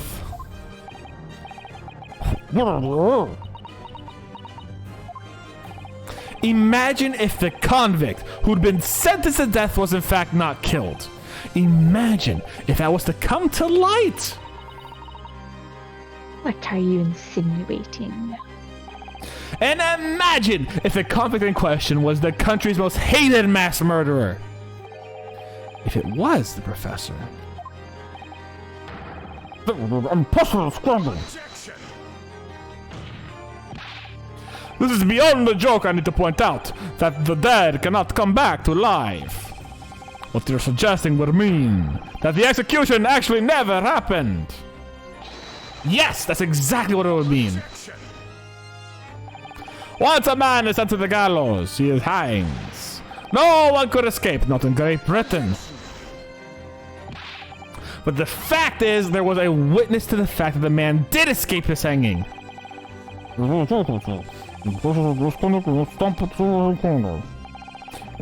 the honor of the entire judiciary from the ground up. And it's exactly because of those monumental repercussions that Dr. Scythe would consent to any demands made of her by someone who threatened to expose the secret, even if it meant being complicit in a crime. I mean that Dr. Scythe wasn't collaborating with Mr. Drebber's wicked scheme. She was coerced into fuck. I'm on a roll, baby. She was coerced into collaborating in order to protect her decades-old secret. She switched the dead body of Mr. Assman with the waxwork model and fabricated the autopsy report.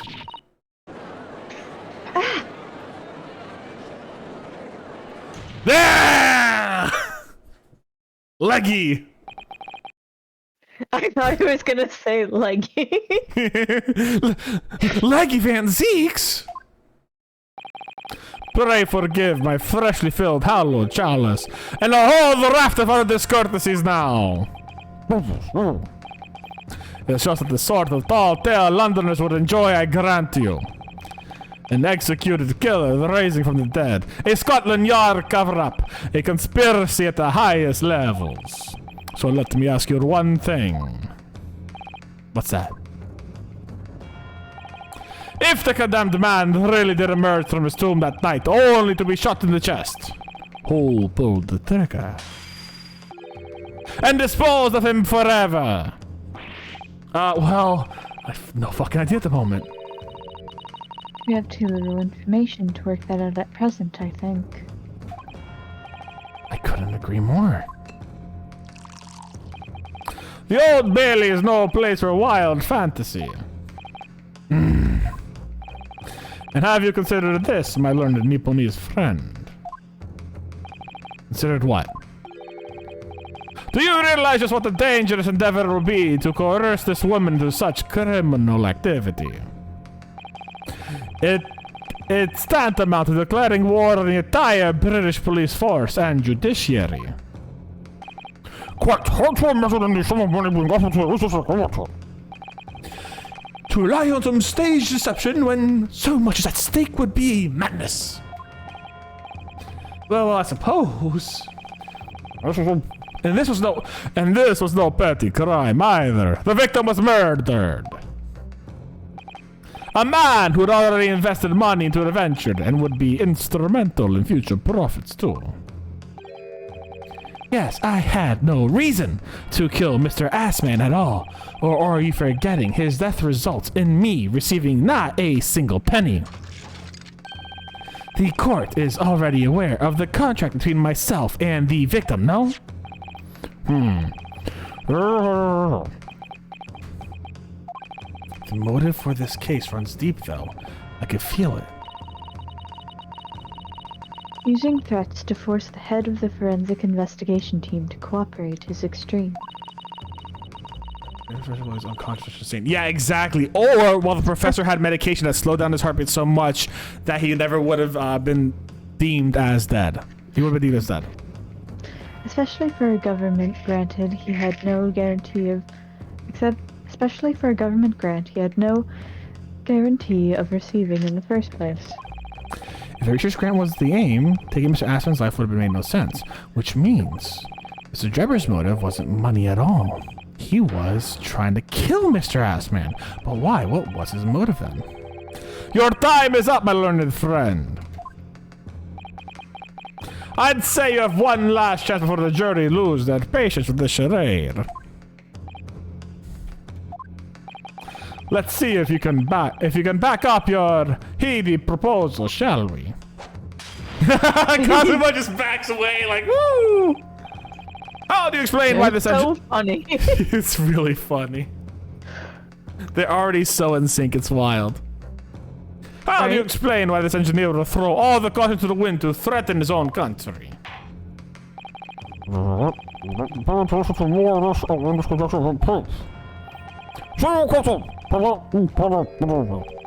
Alright. Who exactly was Mr. Assman to Mr. Drebber? There's a connection that no one's seen yet. I'm going to have to present 2 pieces of evidence to show what it is. Okay. Fuck, I know of one. Yes, my lord. Oh.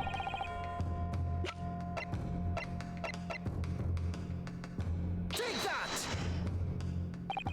It's this newspaper article, my lord. That was written 10 years ago, and every detail's been examined already. What can it possibly tell us? That drivel should have never been written. This typical gutter press nonsense, that means nothing. Yeah, on its own, it's not particularly significant. However, when considered alongside another piece of evidence... I know what it wants. Yep, it'll explain your motive for wanting Mr. Assman dead. What other evidence? Count.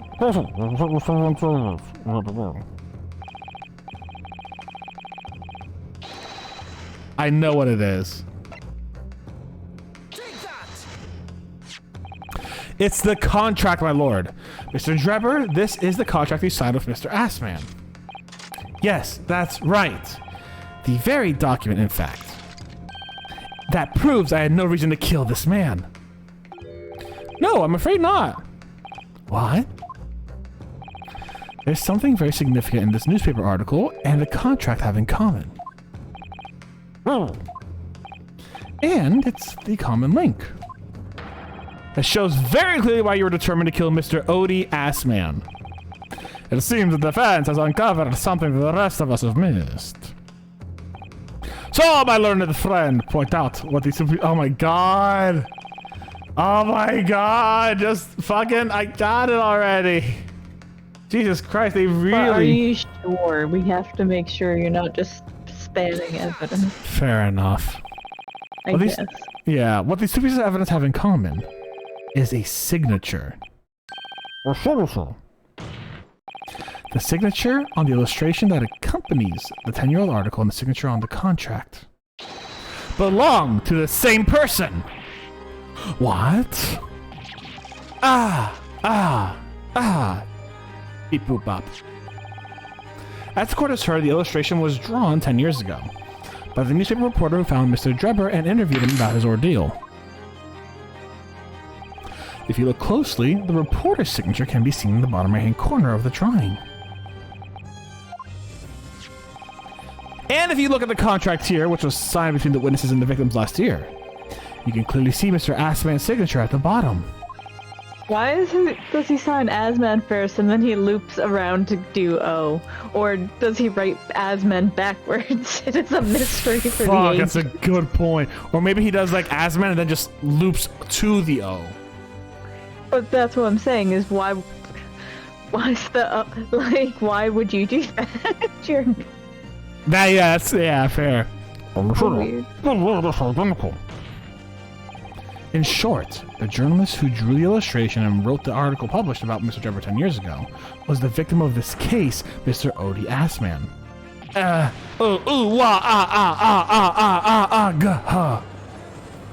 Objection. But explain to the court why. Tell me why. No one? Okay, fine. Why would that constitute motive for the witness to murder the Assman? Well, if you think back, you'll remember that Mr. Drebber talked about that article in his testimony. Yes, exhuming fresh corpses to sell at reasonably lucrative. I want to get to the good stuff. Get me to the good stuff. Get me to the good stuff, please. Get me to the good. We saw this a second ago. Get me to the good stuff. You have no idea how quickly I'm pressing the space button. It's just like I'm constantly pressing. Thank you. No.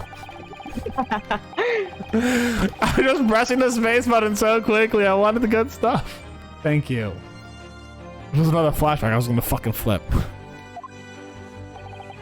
At the time, you were a student at the University of London who dreamt of becoming a scientist. However, this single newspaper article changed your entire life.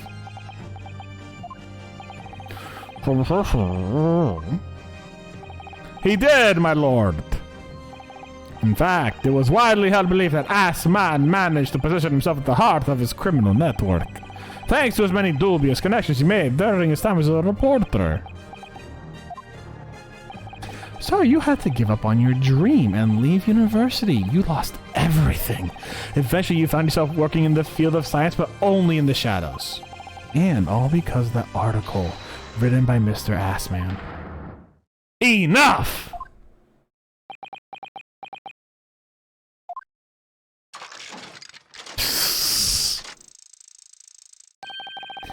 Stop this endless drivel about my life. What? Yes, it's true. I had to leave the university as a result of that article. But it was just the straw that broke the camel's back. This case has amazing plot twists and it was very well written. Oh yeah, it's very well written. Agreed, Ellenite. What do you mean? Almost every student of science in the faculty was too poor to actually conduct any research, but they struggled on with their hypothesis anyways, as we all did. Only to have them taken by vultures. Sooner or later, you knew your ideas to be stolen and patented by some wretch or other after all. Making a name for yourself as a scientist in a climate like that was a miracle only a few select geniuses could ever hope to achieve. Personally, I wasn't one of those geniuses, so it was hardly a wrench. Being forced out of university because of Lowgate was the best thing that could have happened to me. Mr. Drebber, do you genuinely believe that? Of course I do. Who's better placed to know whether I possess a talent for science than me? Thank you, Proxy. Hydrate if you haven't already, guys. I'm sorry to say, your words don't ring true at all. How dare you? And I have evidence to prove it. Fuck! How are you? You know what it is. You'll know it as soon as you see it. Position of anything to say about me, I don't know you from Adam. Fine, if you think you have evidence, go ahead, show it. What could possibly disprove the idea that I was happy to leave university because I lacked talent? What? It's easy. You'll get it as soon as you see it. Oh. Do you remember this, Mr. Drebber? We found it at your workshop.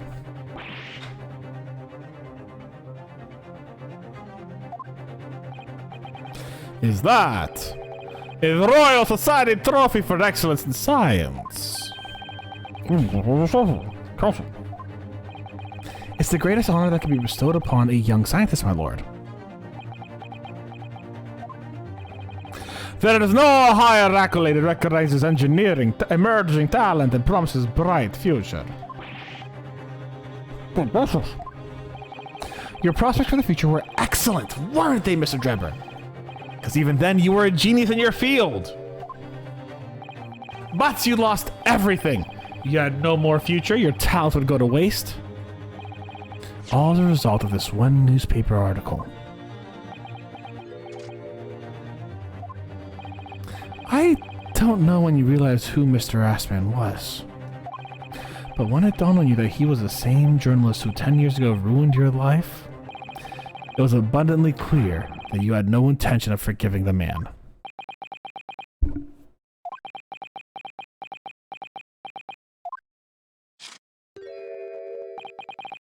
The truth is... Finally, he's gonna fold. He's not gonna fold, is he?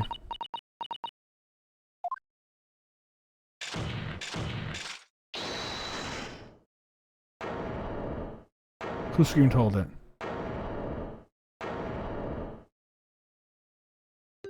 Oh.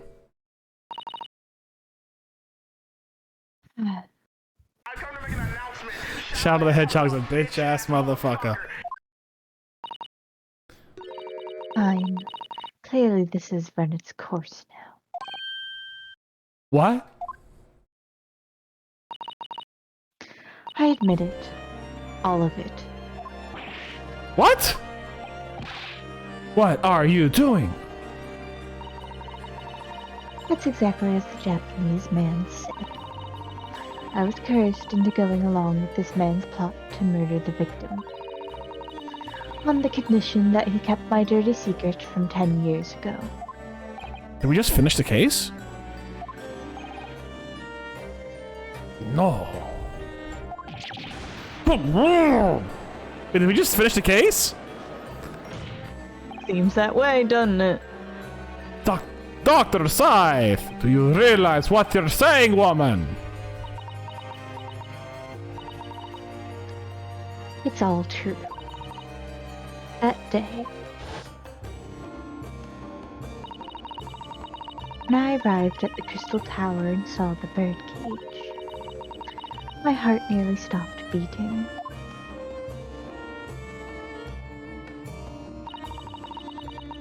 That memory from a decade ago that I'd done my best to bury deep inside myself. It was the professor again, staring me in the face. And then, before I had a chance to react, I noticed something else. And no.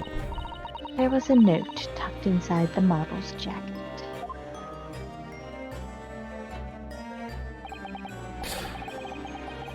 Dr. Scythe, you will go along with my plan. From someone who knows the truth about what really happened that night, 10 years ago.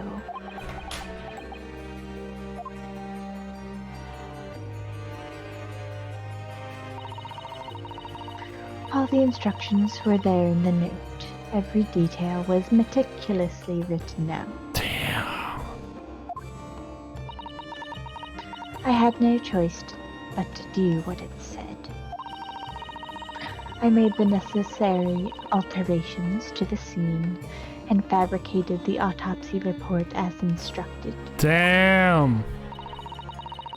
There really was no other choice. It had to be done to protect the judiciary. I can only apologize now.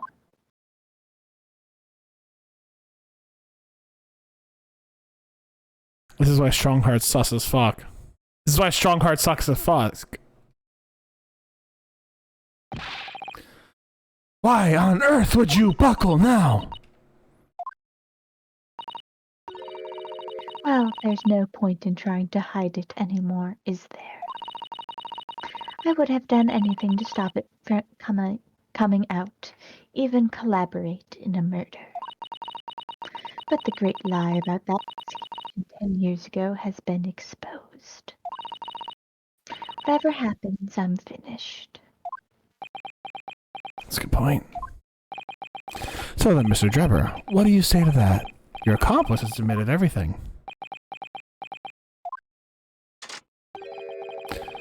Surely this goes without saying. You met your partner too, then?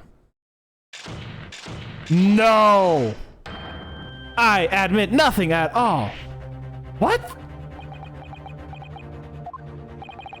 Have you forgotten the kinesis machine was ripped to shreds by an explosion? Short of me admitting to a crime, there's really no possible way for you to prove I did anything wrong. No! Dr. Scythe admitted it, though. What the fuck? Whatever this man says, I admit everything. He threatened to expose my secret, so I went along with his plan. And Lord Van Zeeks. Yes. I hope you'll accept my apologies. What happens next is in your hands, of course. I shall represent the final funding of the court. Take Ashley. This tells on the proper form which to pursue the alleged wrongdoings of Mr. Drebber. The defendant is the professor of the program. Very true, that slipped my mind. Isn't he one of your closest friends? Well, the court said that the defendant is related to the allegations of the Emotes. Therefore absolving the defendant of any possible guilt. You mean... At the present time, This is what Phoenix wishes would happen every day of his life. Phoenix is just like, he's just like, dude, you had it easy. Great grandpa.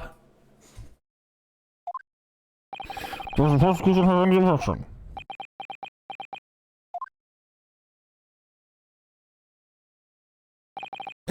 None, my lord. How you two doing today? We're doing good. Congratulations, Mr. Naruhodo. I'm waiting for the hold it. You've proven Professor Harebrain's innocent. I'm waiting for the hold it.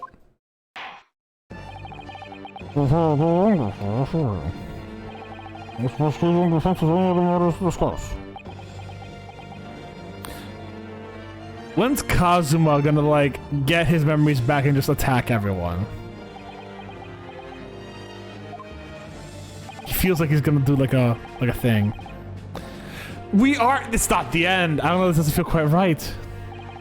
Why does Dr. Scythe suddenly admit to it like that? Is everything alright, Mr. Naruhodo? Like you said before, the way the trial is set to end now, the judge will certainly deliver a verdict of not guilty. But is that really what we want? What the defense should be pushing for now is... Yeah, it wants me to do further testing. I got you.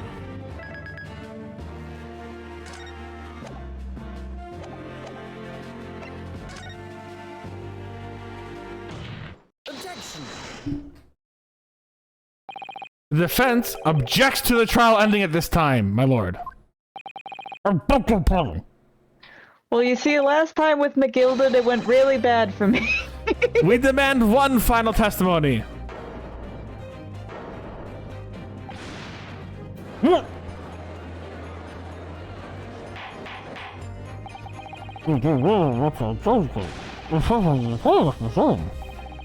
What are you playing at now, my Nipponiese friend? Why do you want to obstruct the conclusion of the trial at this point? No defense lawyer in his right mind will do that. Mr. Naruhodo, what exactly are you thinking? So they do need picture one. The truth, the whole truth, and the way to bring it all out into the open. Right. Yes. In hindsight. Ah, yes. One word of warning before I go. If in fact the course of the trial has this afternoon, you perceive even a shadow of doubt about the truth, don't let it out of your sight. Pursue it like a dog with a bone. To the bitter end, you understand. Do not falter whatever may come to pass. I'm sure Mr. Sholmes knew. He must have deduced that this would happen. By dancing! Yes, I'm here in court to advocate for my client and to secure an acquittal. Obviously! But that's not all. I believe that I have a duty to the court to pursue the whole truth of the case until every last detail is laid bare. And that is why the defense calls for further testimony from Dr. Scythe. Testimony from me about what? About the nature of your collaboration with Mr. Enoch Trevor. In case it escaped your attention, I've already admitted to everything I did. The whole truth has already been revealed. So stop wasting everyone's time. As his lordship made very plain, your client will get the acquittal you wanted for him. There's simply no point in protracting this business further with another tedious cross-examination. Objection! Yeah! Pray forgive my careless handling of that hallowed bottle. I slipped. My ass, that's what you call it? The prosecution also calls for supplementary testimony from the witness. Don't be stupid. If there is more to this case than has yet to come to light, then I will join my learned friend in pursuing the facts until the bitter end. You'll what? Lord Van Zeeks? Pull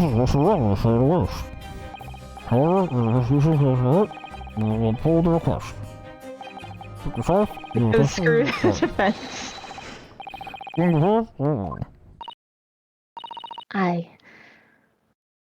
well. I think that's what we're gonna end for today. Yeah. I am so excited to see what happens next. Oh my god, I am so excited to see what happens next with this testimony. And we are going to finish this on the 24th of October. So we're finishing on the anniversary that this thing happened. I'm glad there's more to this than I remember. Because I was like... The problem is a lot of things start to blur together towards the end. Because everything starts to kind of cave in on itself and become interconnected. So I have trouble remembering, where do we leave off here exactly? Fucking valid. This is... So, like, it's a wild ride for me, too, because I'm like, I'm just as excited as, like, could this end on an unsatisfying note? I don't quite remember, so it could. Yeah. This has been a very pleasurable case with a lot of silly antics already happening, so I've been enjoying it. If you're watching this on YouTube later, by the way, thank you very much for watching. I hope y'all enjoyed it. Y'all stay safe, stay Botanist Cool, and I will see you soon. KSG, I will definitely take that drink. But YouTube, see you later.